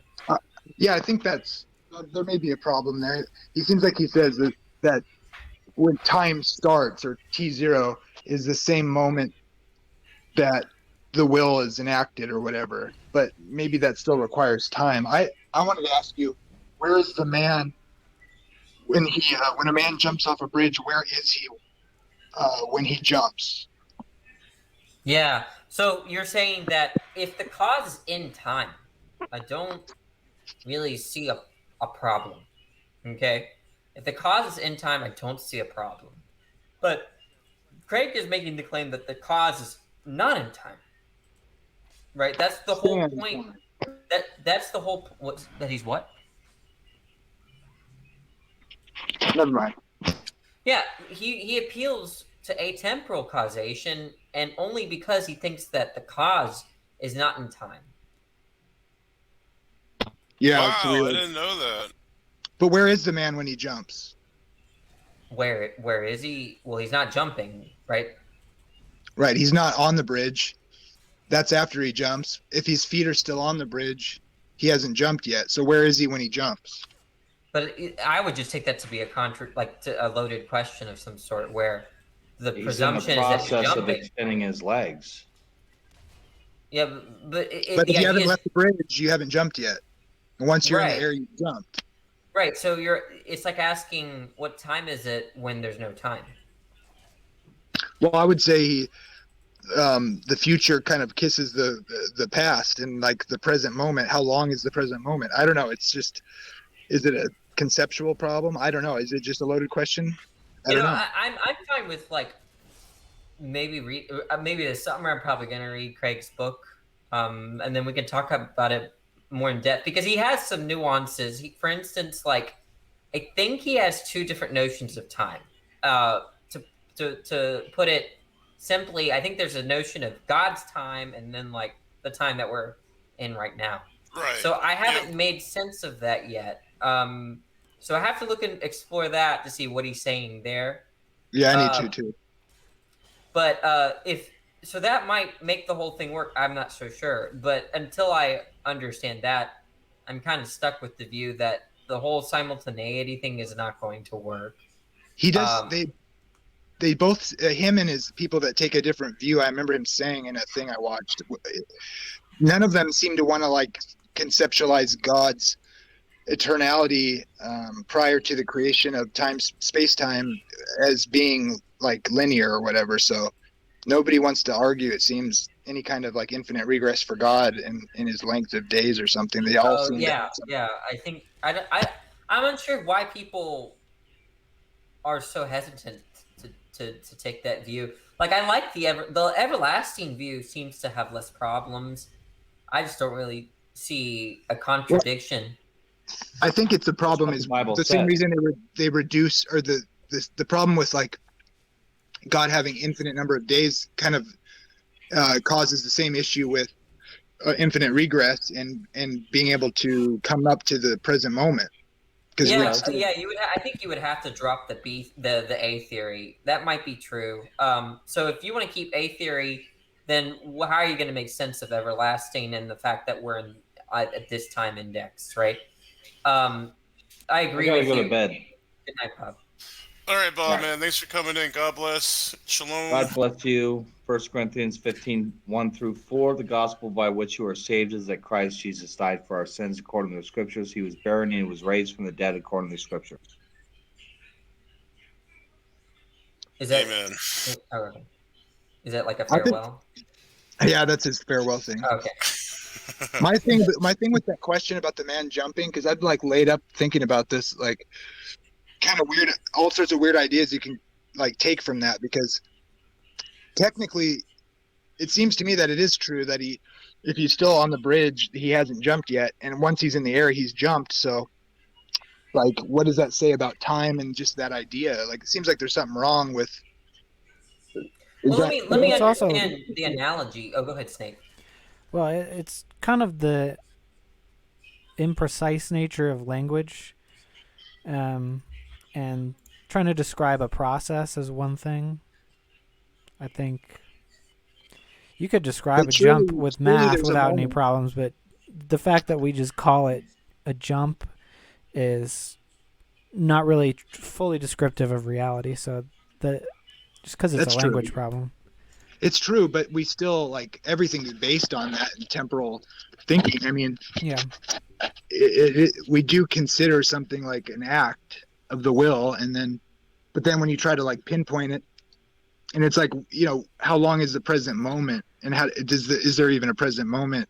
Like, what does it mean to exist at any moment? It's just kind of weird. I think you're right. Weird. And does it start I might agree with what Snake is kind of reminded me of is concept idea that time, causality, and space, as well as even mathematics, these are not conceptual things. They're objects of a sort, and so you don't really have a concept of time. And if you don't have a concept of time, there's not a sort of how do I put it? Like, there's not a set of propositions that could describe it. It's sort of like, I think Kant's position is that we have a faculty as agents that sort of gets this acquaintance with like time. What up, ballers and rocks and fish people? What's going on? Chilling, man. You know, enjoying living life. Ready for your debate? Yeah, getting ready, bro. I've been practicing a little bit. Yeah, but to your point, Snake, like time, causality, these sorts of things are not. If Kant is right, they're not going to be easy. We're not going to be able to conceptualize them or even really talk about them, except understand that certain other concepts presuppose them. like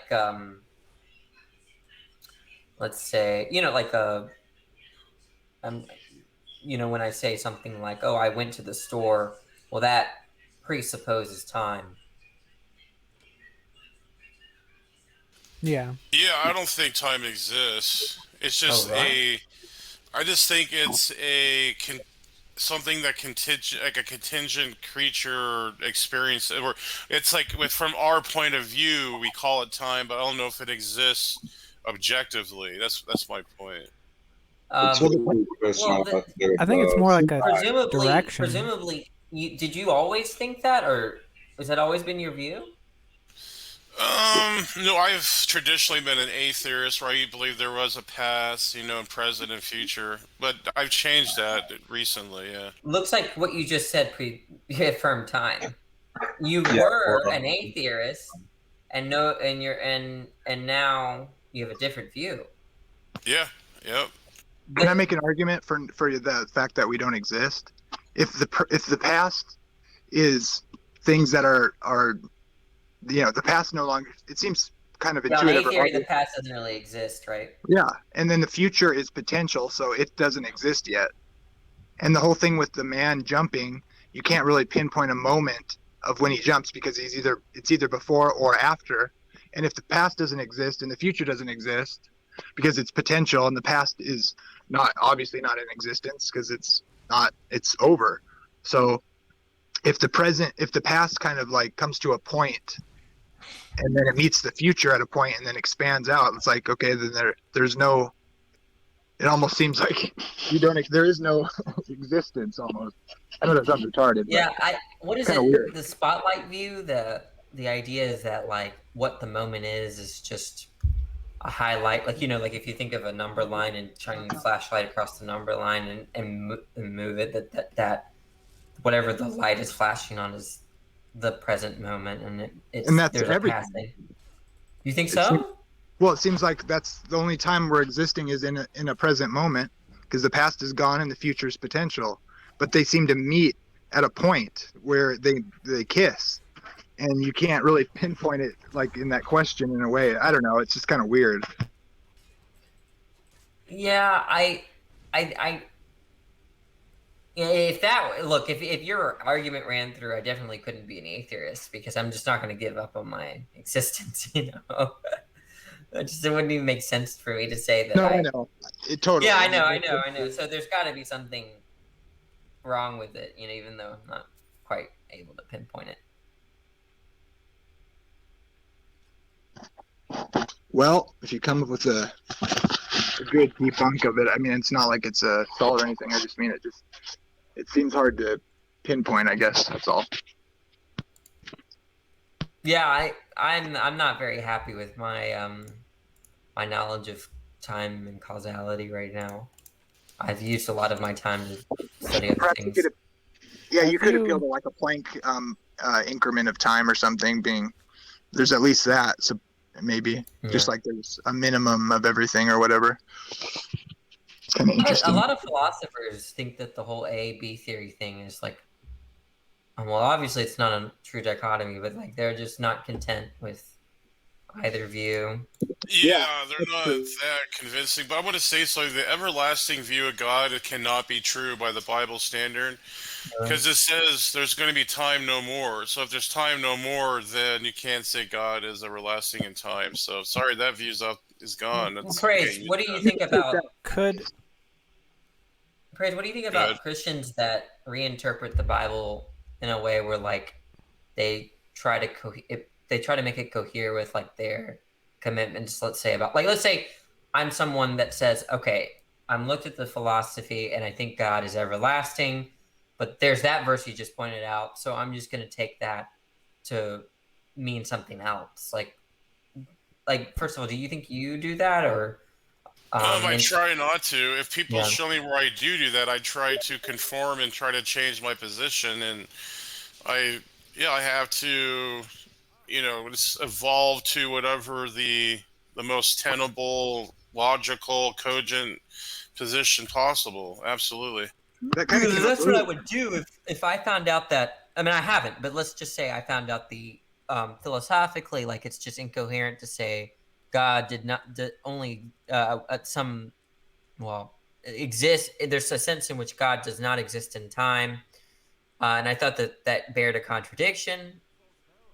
I just think that I would be forced to give a different interpretation of that verse. Yep. You know, I don't. I feel like that you know that would happen to me often. So but I don't know if it happens to you. Go ahead. Sorry, Snake. If you take the view that time, it kind of exists simultaneously, you know, but we just have a particular perspective within time, but all of time itself is kind of like a tape. It all exists at once. It's just that there are particular points. Could you say that everlasting might be getting to a point where there are no particular perspectives and it is all just condensed at some point? I thought the way I understood everlasting there is like if you take okay, I see what you're saying. So like rather than a never-ending tape, it's just that the tape stops and it all exists at once. But I think A theory and B theory, they both want to accept the notion of an event, the notion of change. Okay. Mm-hmm. So if you don't, well then I don't know. I really don't know what I would say. But if you accept events, then would I take something to be everlasting? It's something that exists in every event. So if God is everlasting, he would have a perspective on all events. Another name of God is Ancient of Days, which could come into playing how you might want to formulate it. But I wanted to push back on Praise just real quickly about what he said about their time no more. I definitely don't take that literally, because I would say that God created us at the beginning or whatever. So you would want to say that was his intention for man.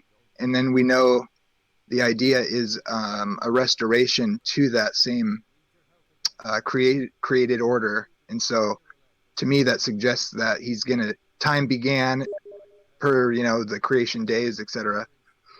No matter how you want to take that. But if the idea is to restore it to that initial thing, we have that story as evidence for what he was intending. So if that theme runs true, I think you'd want to accept presumably an A theory of time, at least for us anyway. What do you think of that? So you're saying for that verse to be true, you would have to take the A perspective? Is that what you're saying?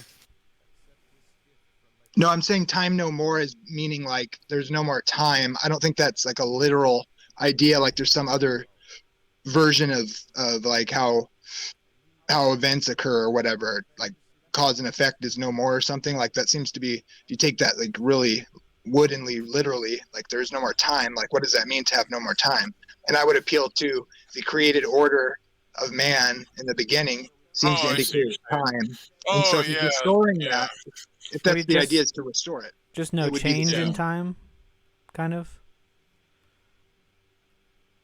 Say again? Like not that there is no more time, but there is no more change in time, kind of? Or maybe, I would think it means something like the preset. I have an idea that God ordained a certain amount of time, and there's indications of that. Like I think history was set and to be given man dominion or whatever, and for events to play out, and God is kind of laid that out. And so when it says time no more, it's saying like this age is done, like what he pre-ordered maybe would be a way to take that. But I think the idea is like a chiastic structure in history is seen all over the Bible, and everybody pretty much accepts that it's returning to Eden. And so presumably he wants to return it to how he initially created it before a fall, which seems to indicate a linear time sequence. So I think that maybe just an idea that like the preset time of events is done. And that's because I think it's like an angel that says that, right? Time no more or whatever in Revelation. So that's how I would take it. That's all I mean. And that would be my evidence for it, the restoration. So, yeah, Graham says it could be a translation thing too, that there could be no more delay. Okay, that's interesting. Jamie, what do you think about some of the videos that I made of like certain basic concepts of philosophy. So it's like, you should keep doing them, and they're good. okay. And I think people should watch them because they're like basic stuff that a lot of people don't know, and I don't know them all. I just mean they're like the basic stuff that everybody should know to talk philosophy. So yeah, dude, keep making them. I'm gonna keep watching them. Okay. Yeah, I was wondering if they were helpful. So I already compiled a list of like 40 videos to do on essentially philosophy 101 terms, right? So I'm gonna try to like demystify all the jargon and all the terms and all the distinctions. Yeah, that's awesome. Do that, but man. We'll see. I just didn't know, since you're probably the only one that's seen them. I've watched like a 2 or 3 or 4, maybe. Probably like 4. I've because I didn't have you on my I didn't have your channel until you did that. I think the day that you did the thing with Stephen Law, which was cool. I was kind of pissed that he defined atheism like he did. But I think he was just giving I agree with a lot of what Law says. He's an anti-theist too, which is sad. But I'm not there to debate him. I didn't. That wasn't what I wanted it to be, because when I want to eventually find theists, like at the top academic level, and my job will just to.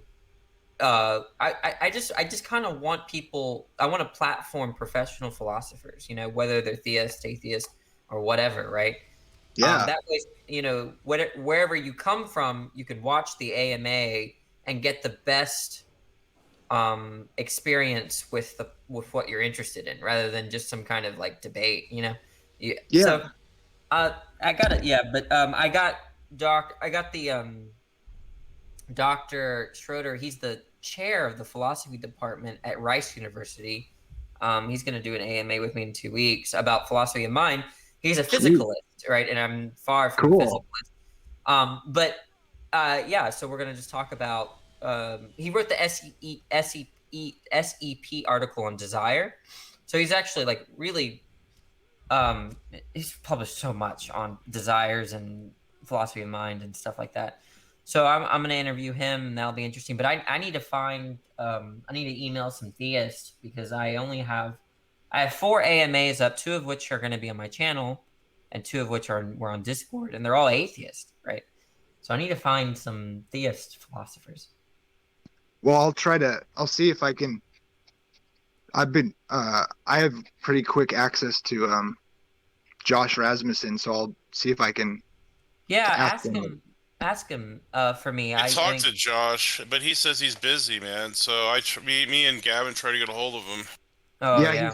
He's working on that platform thing that you guys should join. I'll put it in the distinction. I'll put it in the thing, and I'll I talked to him this morning. In like a messenger thing, not like I didn't call him. I don't know him or anything. I just mean I have access to him, and yeah. I want. If he can't breathe right now because he's busy, I can wait. But there's probably what I'm gonna do is tomorrow, I'm going to look at Biola University, because they're a bunch of Christian apologists there that are very well read. I'm just gonna look around at find all the theists I can email, because I emailed like 12 philosophers. Oh really? Yeah. But I got I got a lot of responses, mostly no, but I got a couple yeses. But one of some of my notes are, I just was so happy to see that they replied. Like I asked David Chalmers, right, and he replied he couldn't. I asked Daniel Dennett, and he said he couldn't. So it was just I was fanboyed over the rejection. Over the rejection letter. Me too. The same thing with Christian. New Testament scholars, they said, N.T. Wright says, thank you for writing. No, I can't. I'm like, yeah, I got it. And you're like, yeah, man, I can't respond. They probably get a lot of them now, especially. But hopefully the sooner you're trying it now, it'll only probably get worse with the way the YouTube thing is going, it seems. But Yeah. I also wanted to say I like the way you did the videos where you're talking while you're showing what you're writing on the screen. I think that's one of the best ways to, for me anyways, to visualize or understand the concepts, obviously, when you're doing it Oh, the I'm way you're glad you doing it. like that. Yeah, I'm glad you like it. Yeah. And I think Praise, doing fallacies is good yeah, too. I'm I gonna saw finish that you doing started that. I'm gonna do a lot of fallacies. I'm gonna dedicate a playlist to that. But I'm in between the fallacy videos. I'm gonna do like some basic jargon stuff. Praise, I wanted to frame my rejection emails. Like I wanted to print them out, put them on a frame, and say, "Look, I know these people. Like, yeah, we're buds. Yeah, he sent me a rejection letter." Yep. Then when you get bigger, dude, and popular, and they want to be on the show, and then you can show them that. It'll be fun. Anyways, I'm gonna go to bed, guys. Thanks for having me. Yeah, thanks for coming in, Danny. A lot of fun, and maybe we can talk with that. What's that guy's that book we were gonna do or something? We haven't caught up JP on Moreland. that. I emailed JP Moreland, I think, but I haven't gotten a response. We got to do our 4th episode of that. Snake, did you see the hate fest on the Rage's channel by any chance? The Rage? Yeah. That's not Raging Atheist. John Well, Peterson. Smokey was on. Go ahead. I was just guessing if maybe it was because Smokey was. I don't know. Never mind. No. John Peterson, Speed, and like 5 other people dedicated an hour and a half to literally emoting about how much they hate me and how much and they wouldn't even let me on, right? Like that it was insane, man. It was one of the most bizarre streams I've ever seen. Oh, that was on Speed's channel? No, well, that happens daily. Anyways, on Speed's channel. Literally the title of Speed's channel today or 3 hours ago was "No Weenies Allowed." Right, so he's not allowing me on the stream anymore. Yeah, I assumed they were talking about you. Yeah, I didn't click on it because I was like, that's being a turd. And then I don't know why they hate you so much. Well, because you help us out. That's why. But Danny's he's very honest. He doesn't take. He's just where it goes, it goes. That's what I really appreciate about Danny. Well, yeah, I am hard on them though. They say you derail everything, but like they can just move on. Like, well, but even when I'm not there, things still get derailed, right? I mean, they'll be talking about one particular thing. Well, first of all, it's not even derailment. There's an argument that I don't derail. They make a claim, like a philosophical claim, and then I address it, and then it feels like it's derailed because they didn't understand that they made a philosophical claim. And then, because I've never, ever disputed an empirical claim, right? Like I don't know anything about the studies and the data, the stuff that's done in labs, the investigation. I don't know anything. Why would I talk about something I don't know about? Right, so I never dispute data or papers or anything like that, right? I just dispute philosophical claims. So when they make one, then I say something. But I think a lot of the hatred comes from John Peterson because John Peterson says some really dumb stuff, and then I call him out on it, and Speed can't help himself but try to defend John, and then it leads to him getting attacked by me. But well, now it's all personal. Yeah, well, look, if you look at the rate, don't watch the thing. It's a waste of time. But they just go on a hate fest, right? I mean, it's just one of the most bizarre things I've ever encountered, right? I didn't know if you saw that. Anyways, it was just so crazy to me. I saw the thumbnail, but I didn't click on it because I assumed it was just going to be them talking about how much they hate you. I think some channels would get a lot more popular if people were less retarded, basically. I think, like, I'll just tell you this. You can push back on me, and like, I'm not going to say I won't, like, get triggered by it, maybe. But in the long run, like, I'm going to appreciate it, I think. Because people should want to be challenged at every time, at every moment to improve their position and improve their arguments. And it's not always easy to take that, like, when you're just trying to have a love fest about your position or whatever. I mean, theists do it too.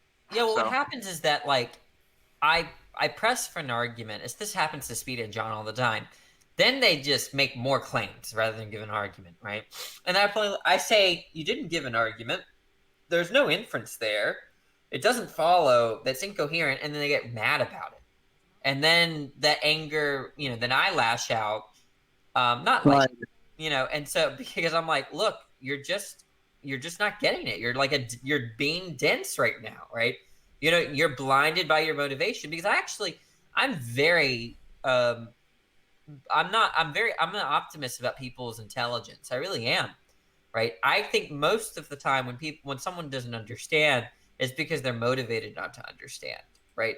That's not always true. Some things I just don't understand things because I just don't, I can't comprehend it. But a lot of cases when I'm here's what we were debating yesterday or a couple of days ago.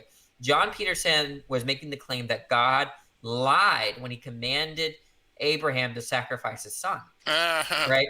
And I said, wait, you understand that commands are not true or false. And if you are lying to someone, you're intentionally conveying a proposition which you don't take to be true. Propositions are things that can be true or false, right?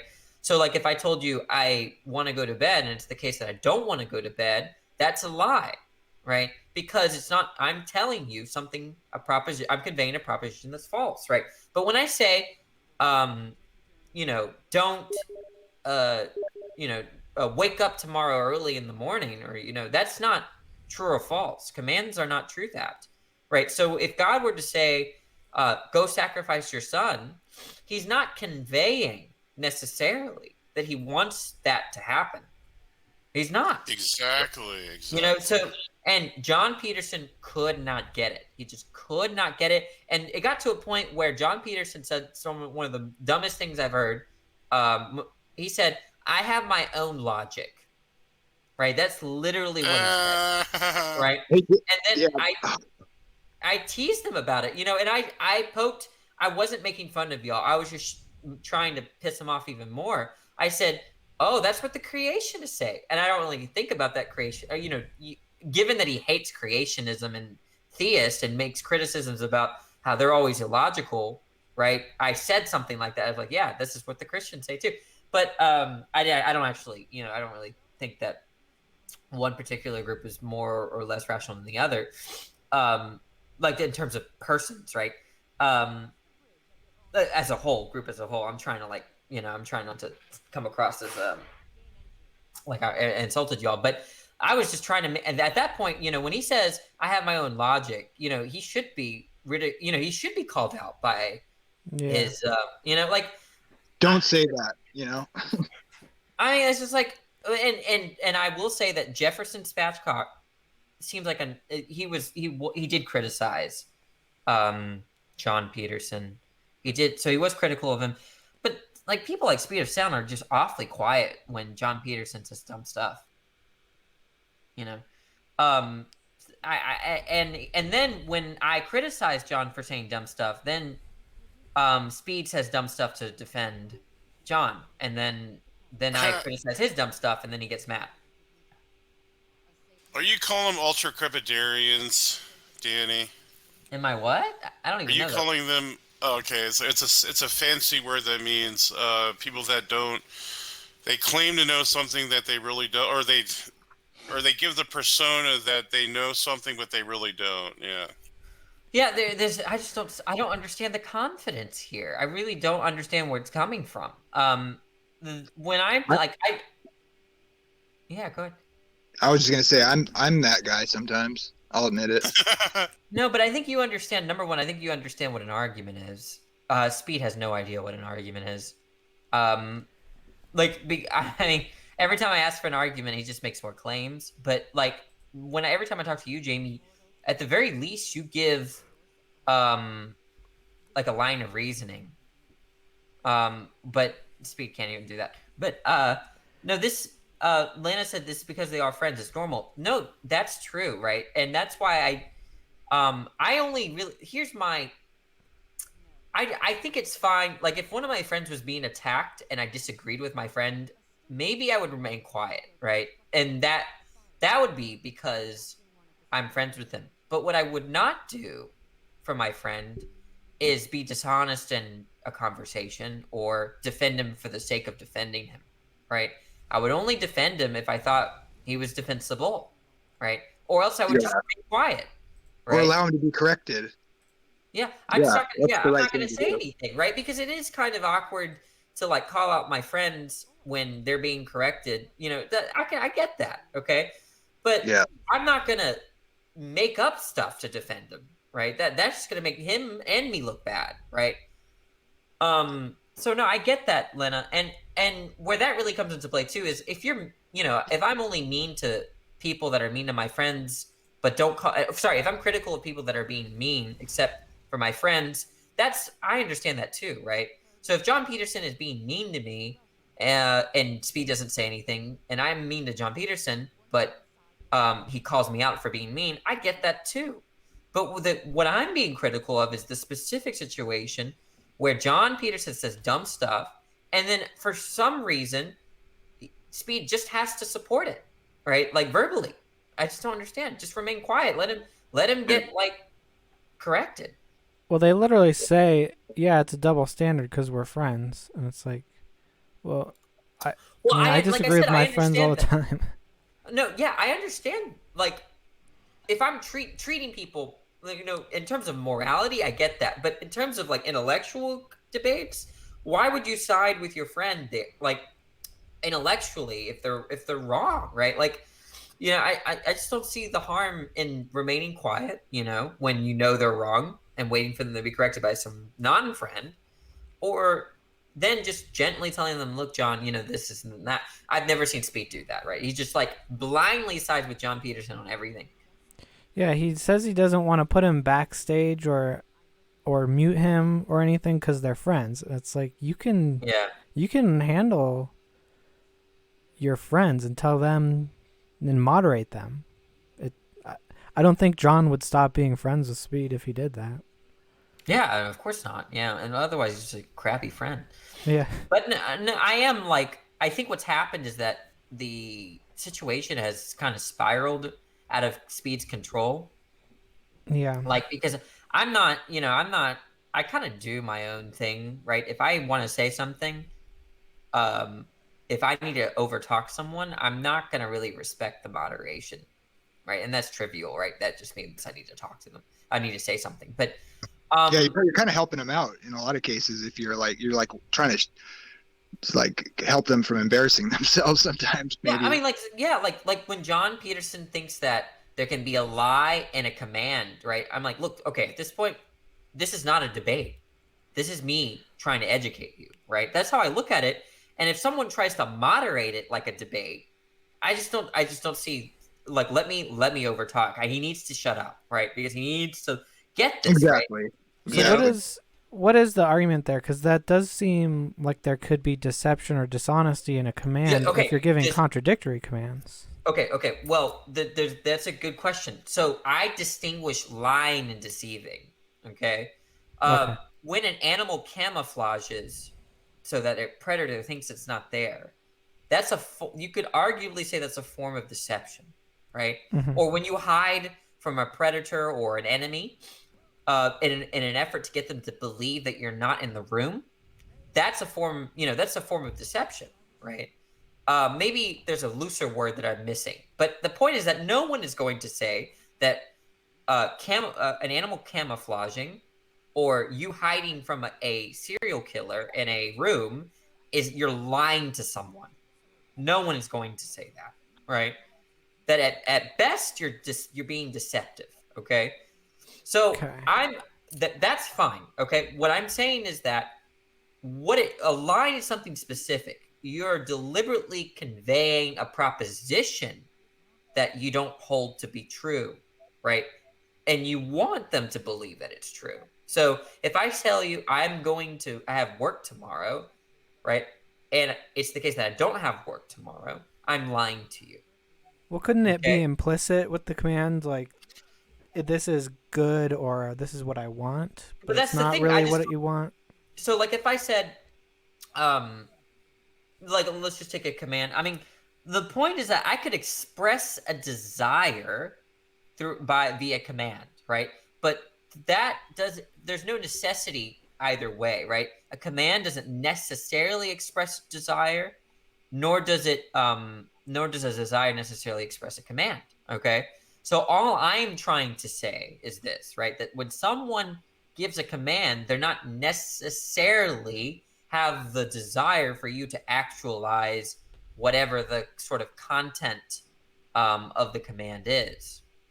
Okay, so for instance, if I say go to the store, that doesn't necessarily or meaningfully imply that I want you to go to the store. Well, I can actually explain his intent with Abraham and Isaac's child being sacrificed is because it was a prophetical. It was prophetical. It was a foreshadowing of Jesus, that God would give His Son as a sacrifice for all salvation. So I mean, that was the whole context of that situation in the first place. And, and then proving Abraham's commitment to God or whatever too, at the same time. Yeah, like for his benefit, perhaps. I don't know. Well, if God had told Abraham, right, I want Isaac to be sacrificed, and I'm not going to change my mind, that would have been a lie. Okay? Because it's not, he doesn't hold that to be true. He knows that he's going to prevent Abraham from sacrificing his son, right? But just to say, go and sacrifice your son Isaac, does not mean the same thing as I want Isaac to be sacrificed at this point of time, right? Yeah, and there's almost like a journey aspect to it, and then or like a flow of I don't know how you'd say it. Right. Well, and you're not necessarily saying it wasn't deceptive either, and kind of the spirit of the accusation is still there, and I think that's why John gets pissed at you a lot, is because he'll be like, you know what I'm saying, and you're trying to be pedantic, which right, I like. All of his friends actually started to agree with me, because then you see, if John had just said it was deceptive, then then it's just an exegetical question, right? You have to read the verses to really get at what was going on. But John said some defined line for us in the room. He said it's conveying an untruth through, and he said that was being done in the command itself, right? He made those claims, right? You're trying to point out that it's not a slam dunk like moral issue with God or something, maybe. Well, what I'm pointing out is that at best it might be something like what Snake said, that it's implicit at best, right? But it's not going to be explicit, right? That the command. Yeah, that's a good way to say it. If that's what you meant, my bad. But if the command does not itself express necessarily God's desire for God conveying a desire that He wants Isaac to be sacrificed at that time, He doesn't. He wants his actual intent, right, would have been that He wants to test Abraham's faith to make a point to those that know the story, right? And what's funny is that Abraham could have actually believed that, he might have actually not necessarily come to a belief like, God wants Isaac to be sacrificed. He could actually, and technically, I don't know if this is conforms to the Bible or not, but the point is that it's possible that Abraham might have recognized the test. Then there would have definitely not been a lie, right? Some say he might have had the idea that, because in Genesis,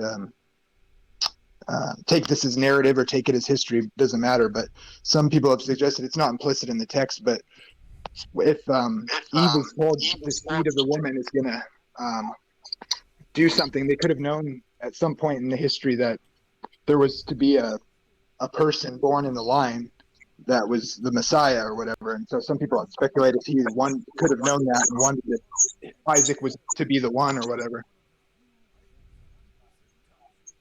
Oh, there's a verse, I think in Hebrews 11:17. I'm going to read it really fast. By faith, Abraham, when God tested him, offered Isaac as a sacrifice. This is New Testament I can hear myself. By faith, Abraham, when God tested him, offered Isaac as a sacrifice. He who had embraced the promises was about to sacrifice his one and only son. Even though God said to him, it is through Isaac that your offspring will be reckoned. Abraham reasoned that God could even raise the dead. And so in a manner of speaking, he did receive Isaac back from death. That's the idea is that, okay, Abraham's line of reasoning there was that it just, God made a promise. He doesn't lie, right? He doesn't promises things, right? I mean, I don't really think that the idea there is that. I mean, the fact is that Abraham didn't think that God could have done anything dishonest. And I thought that would be interesting for you to know that it was mentioned, Abraham's psychology was mentioned in the New Testament in Hebrews 11. Yeah, I did kind of forget about that. I mean, I know that verse. I just wasn't thinking about it. I've just heard that some theologians have speculated about that. I don't know that I think that's a good speculation or not, because yeah, he did promise. That was the whole thing. It was that he promised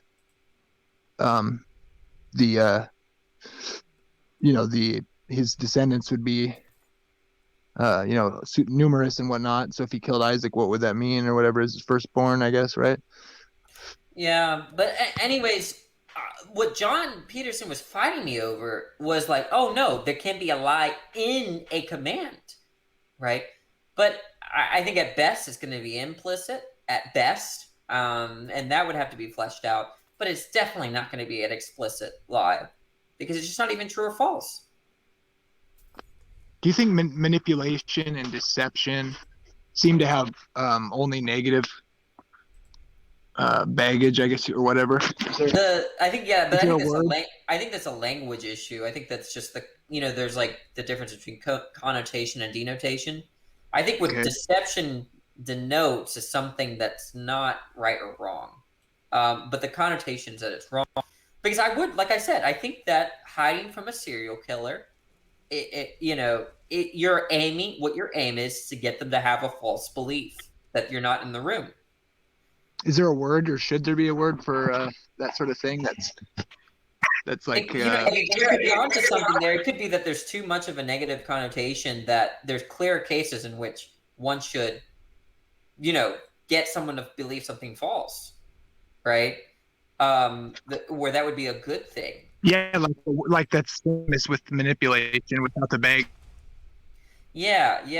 Maybe there should be a word, or there's not a word I'm not aware of. But for all I have, all my vocabulary only allows me to say that something like that, like camouflage, might be a form of deception. Yeah,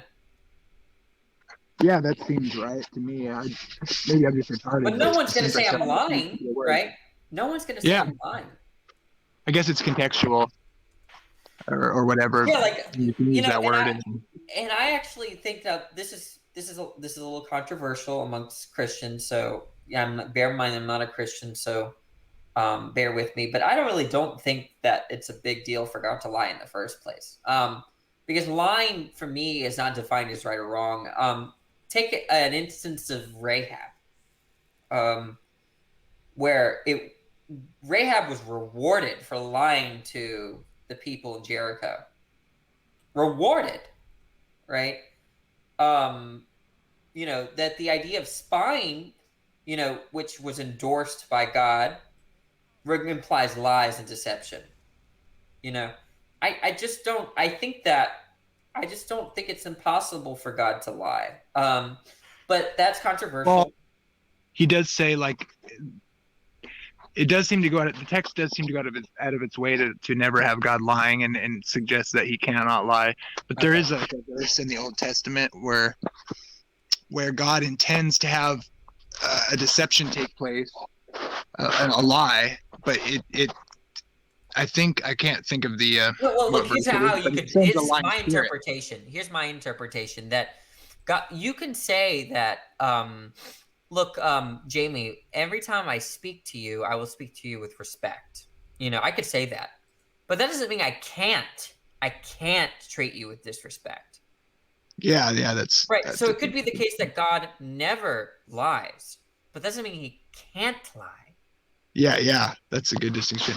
I mean, like, I think he's like, there's a verse where he literally, like, is calling to the host, saying, who will go down and deceive the king or whatever, and then he sends a lying spirit. Yeah, and anthropomorphically, that's what it's called. And lastly, before I said I would to go, lastly, I don't. Oh, we were talking about. I lost my train of thought. Oh, no, I lost my train of thought. Dang it. We talked about God lying. Deception and Oh, the only thing that God can't do, I think, if you're a Christian, is he can't make a mistake, right? He can't. I think that's probably not far less controversial, but that the idea is that God always does what he should do when he is, and so it could. I don't see a contradiction in saying that there's some world in which God should lie, but it so happens that in the actual world, God doesn't ever need to lie. So there's that's to say that in the actual world, there's no reason for God to lie. He might have set up the yeah, that's good. I mean, because people can always argue that now we got Veckel here, so he can make the argument, but if God's responsible for everything, like the sufficient cause of everything, and in other words, your point has weight, I guess, about you could ask what is God not responsible for, and can you really say ultimately he's not responsible for anything? I mean, the Bible tends to want to distance God from iniquity, or being the cause of it. It even goes so far as to suggest, depending on your theology, but like he creates Lucifer and Lucifer becomes Satan on his own, sort of thing. So there always seems to be like a second layer there. That's I think there's an assumption here that you might have. Let me know if you're assuming this. Take these concepts. Take the concept of murder and the concept of lying. Murder is defined as killing you shouldn't do, right? But lying is not defined in terms of what should not be done, right? So God can't murder someone. He can only kill people, right? Because every time he kills, it's for a reason. He should do it, okay? But lying, so he can never murder. It's just a contradiction, okay? But lying is not defined in terms of right and wrong, right? So that's to say that if someone were to lie, there's an open question about whether it was right or wrong, right. So, I don't know. I don't really have a good Christian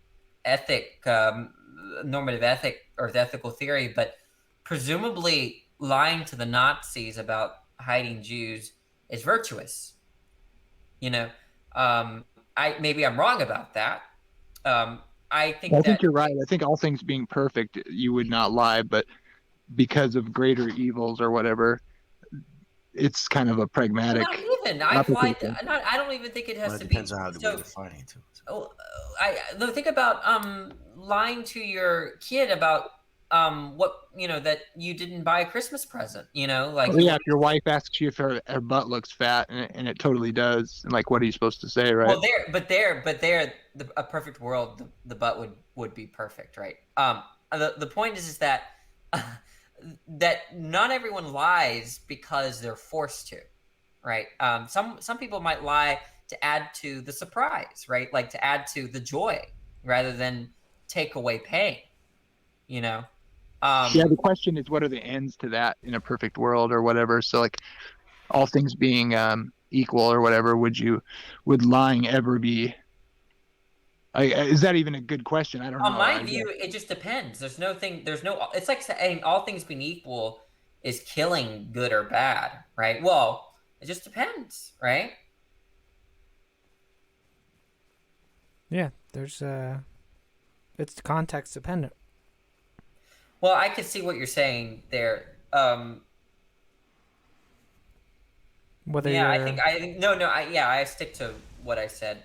Killing seems like a poor example, but because killing self-defense is fine. Killing the thing bacteria is fine. What I want to say is that I'm right there with you. Like if we killed bacteria, that's not, it doesn't matter, right? It's just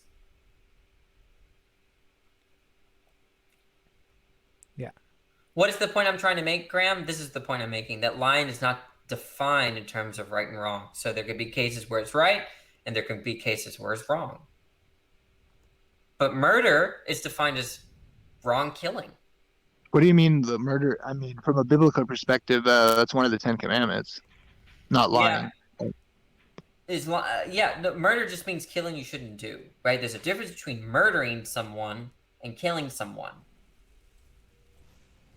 Murder has morality built into killing. Or talk a little bit about what the intention of the commandment, thou shalt not lie. And he suggests that something like partly intentional and then also circumstantial or pragmatic is kind of like. Because in that case, yeah, I mean, the commandment about thou shalt not kill. I mean, if we're looking at that word in the Hebrew, I mean, it's used in both fashions, you know, to kill and to murder. I guess in the same way, we could kind of look at the 9th commandment, you know, about thou shalt not lie. You know, it all depends on the context. You know, God knows the heart. So you walk into a room, you see a man with a blade in his hand and another man on the floor bloodied up.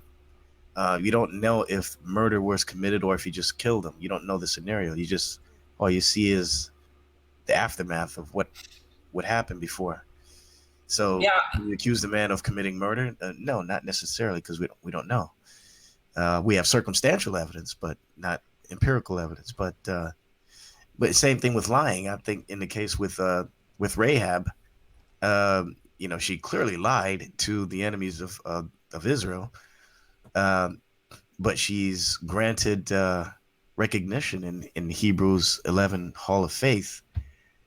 So I think it all goes back to the heart, you know, in the same way that David was considered a murderer, even though he never lifted a finger to Uriah, but yet he did it in his heart to cover up you know, the adultery that he had with Bathsheba.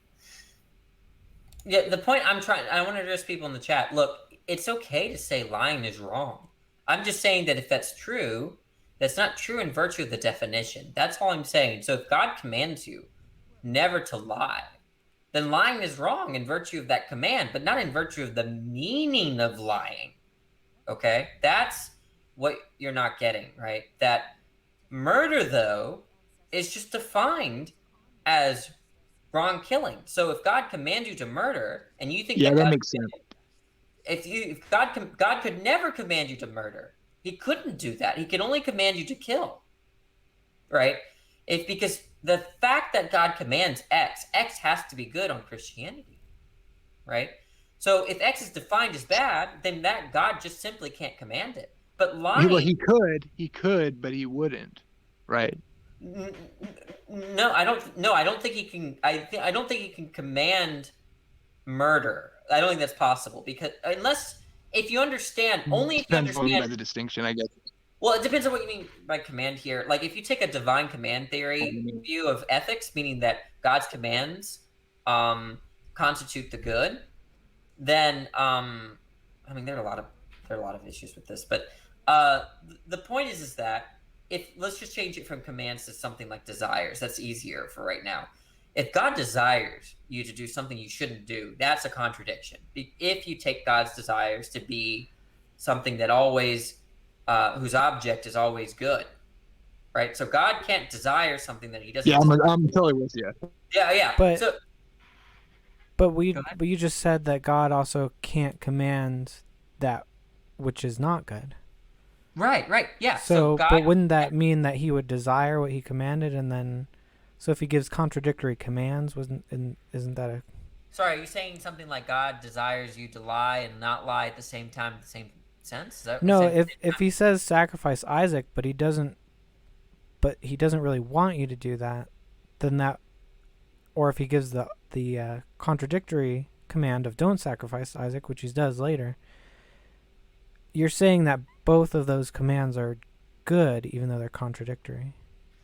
Okay, so the idea of it's tricky, right? So the point is that if God gives contradictory commands, first of all, I don't think that commands can contradict each other. I think that when someone interprets command as a desire, then there's a sense in which you can understand it as a contradiction. But to me, it's like saying ouch can contradict with you know, I just don't. Or like a traffic signal, stop and go. Like they're only contradictory if you're doing it at the same time. Do the lights contradict each other? Only if they're doing it at the same time, which they can't. No, you see, okay. Or if two lights go in the same direction, say two different things. Look, the lights themselves don't contradict each other, right? Blue, sorry, what is it? What the color? Green and red don't contradict each other. Yeah, but what I'm saying is, if the command is for the cars to stop, and then the command 10 seconds later is for the cars to go, that's not really a contradiction, because it's happening at different periods of time. But if you're saying, like, kill this person, and then don't kill this person, it is, I guess, it's a contradiction if you're implying desire and if you're implying like a final result. Yeah, so that if can't you be undone. interpret the command as a desire, so then I see your point. But the problem is, for me, is that commands themselves aren't true or false. Right? That's like saying like ouch contradicts right? They don't. But if you interpret ouch as the state of pain, and you interpret as the state of pleasure, then you might get a contradiction, right? So it might be really kinky. the idea is that if God knows that you're going to interpret a command in a kind of way where you have a false belief, then there might be something there, Snake, right? That like God might be deceptive to the extent that you hold that you're confused about what you think you should do. Okay, and presumably he doesn't want that. Okay, so no, I'm right there with you that for God to give what you're saying contradictory commands, that translates into giving commands, a command to do X and also a command not to do X. That would confuse the subject, right, in a way where like they wouldn't know what they should do. And so, but I'm sorry, I've lost the original point. Just in general, what are we talking about? I think it was just because you said because I get what you're saying, that the desire part is kind of what makes it contradictory, but earlier you said something that God wouldn't command it unless it was right or unless he thought it was right. That's only if you think that somehow commands express oughts, which I have a problem with. Okay, that's why I wanted to change it from commands to desires, right? I don't think commands express oughts, right? I think that is called, I think that's a view called non-cognitivism or prescriptivism, and there's just too many. So like when I say go to the store, if someone thinks that means you should go to the store, the problem is that go to the store is not true or false, but you should go to the store is true. So how did you get a true statement from something that can't be true or false? You know? Yeah. And that's my problem with prescriptivism. Okay, that's called prescriptivism. The idea that oughts are commands, or commands are oughts, or something like that. And so that's why I changed my hypothetical to if God expresses his desires in whatever way, right?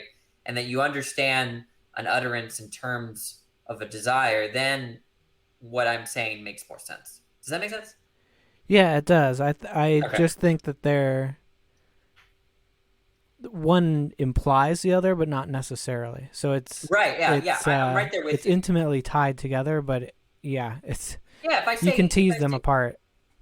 Yeah, no, I'm yeah. That was my point. Is that there's no necessity in terms of meaning, right? When you make an inference about what someone might think because of a command, it's based on your background knowledge, not on the meaning of the command, right? That when someone says go to the store, oh, this is my mom. she's expressed that she's wanted me to go to the store multiple times, blah blah blah. Then you make an inference that the command means or implies that she wants you to go to the store, though obviously it's not inferred analytically. Yeah. Well, the intent of a command could just be to fuck with someone, like right, exactly, and they wouldn't be contradicting themselves, right? Yeah. Or they wouldn't be lying in that kind of robust sense that we were talking about, right? They would be like deceptive, like it would be like camouflage or something. A trick. It brings to mind like advertising and like what is considered advertising that's too, or that negates somebody's free will, if you will, because it's like there's a point to where advertising could, if it had a certain amount of ability to manipulate somebody like on a certain level, would there be a point where that was ethically wrong? It's the same thing with this. Like if God's intent was to manipulate you, or like it seems like the desired outcome or whatever, it's hard to even keep my mind on what I'm trying to say. So yeah, and after 2 or 3 days of talking about commands, I actually now am motivated to read more about it. Commands are actually kind of strange. They're more strange than, like, questions and commands, like, are actually kind of puzzling. it came up earlier too. Did you hear the part where we were talking about Jonah and God? No.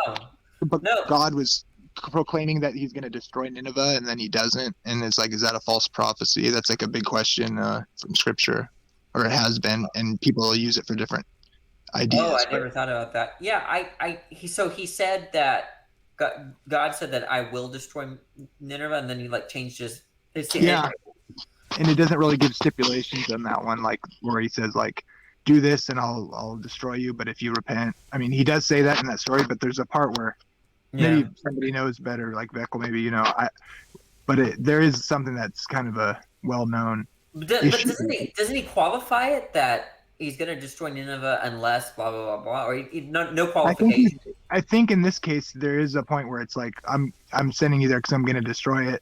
And Jonah goes and gives them the thing, or gives them the ultimatum maybe. And then they fail the ultimatum, but God doesnst destroy them. No, but this is later.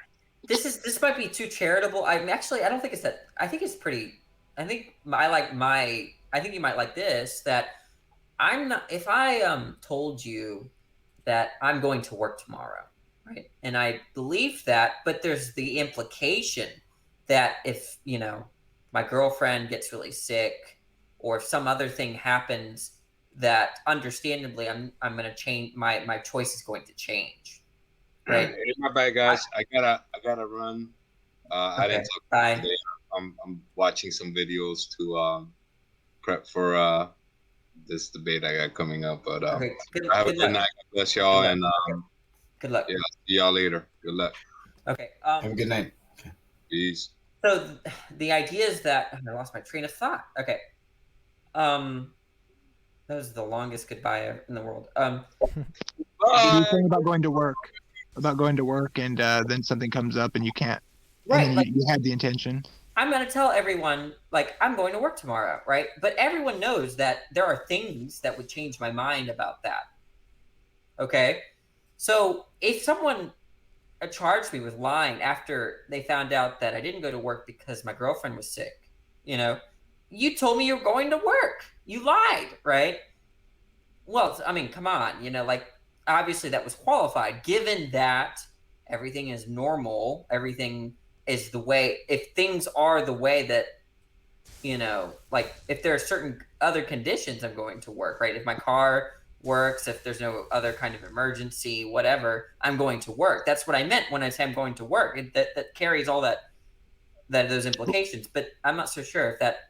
What about if you're God though and you're all knowing? What are the implications if God says something? And that's kind of the issue there. What do you think? Yeah, oh no, open theists would love.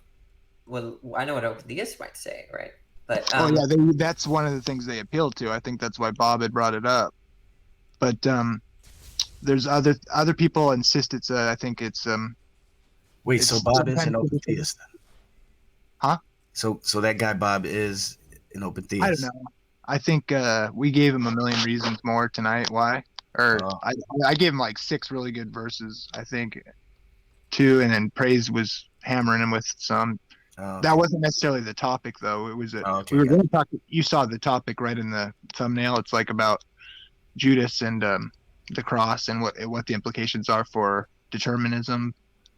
But it kind of turned into the other side of that, with open theism. So right. He brought up the Jonah story. I need to look it up because I can't remember the details precisely, but I do recall that it seems as though God makes a proclamation, like maybe he set a date, and then Jonah preaches and warns the people that here's your ultimatum, and then they fail, and then but God doesn't destroy the city, but he does later, but he doesn't do it like he said when they failed to do what they're supposed to do in the time constraints, and so people use that for all sorts of weird ideas, I think, but. Maybe we should. I'm gonna have to think about the Jonah case. I'm trying to see how that could work. Because if presumably we want to be stuck with the idea that God doesn't lie, that and we want to work. I might have to read that part. What's your view on it? I think it implies a less strict concept of God being having conditional on prophecy, so things can seem to be proclaimed as in a prophetic way that is usually people suggest that certain ways that God proclaims set things to happen don't necessarily happen that way, and that opens up a whole can of worms, obviously. But I think that's unless you're Calvinists may have a different issue with what that implies, I think, but for a non-Calvinist, I think that's the only way you can go, that there's always conditionals on prophecy, even the most stringent ones. That's interesting. I never thought about it. Lena, I wanted to respond. She asked me, do you mean that commands are not oughts because a command is not propositional? So here's the thing, Lena. There are 2 views of oughts. Okay, you can be a cognitivist or non-cognitivist. A cognitivist thinks that oughts are truth apt, meaning that it can be true or false that you should do X. A non-cognitivist thinks that they're oughts too, but they're not true or false. They're expressions of mental states, like emotions, right? So when I say that, you shouldn't slap me on the face, I'm just expressing some kind of boo, slapping me on the face, and so it's not anything that's true or false for a non-cognitivist. Now, there are different kinds of non-cognitivists about ethics. One of which is called prescriptivism.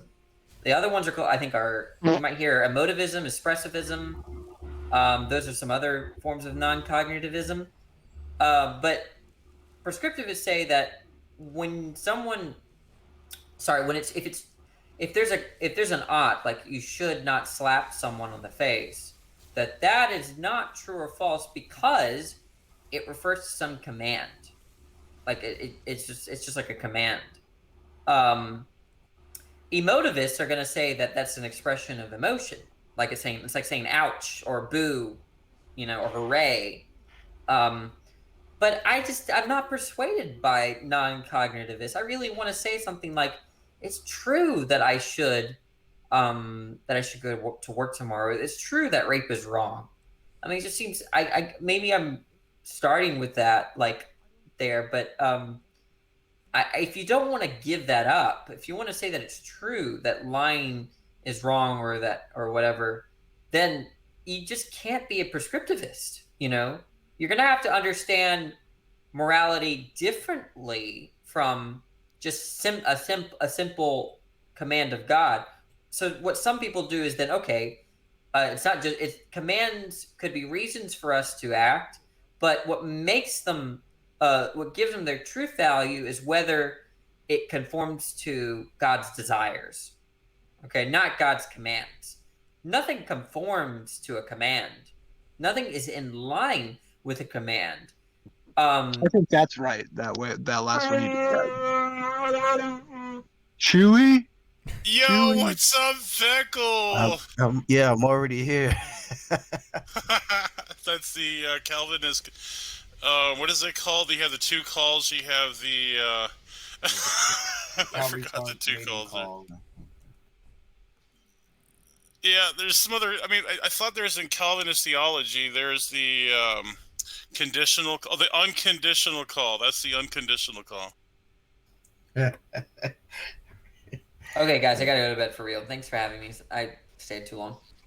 Oh man, thanks for coming on, Danny, and I appreciate you adding and giving some of your input there. It was fun. I'll see y'all later. Nice talking to you, Danny. Right, take care, Danny. See you, man. Bye. Take care, Danny. Yeah, I should head out soon too. All right, Snake, man.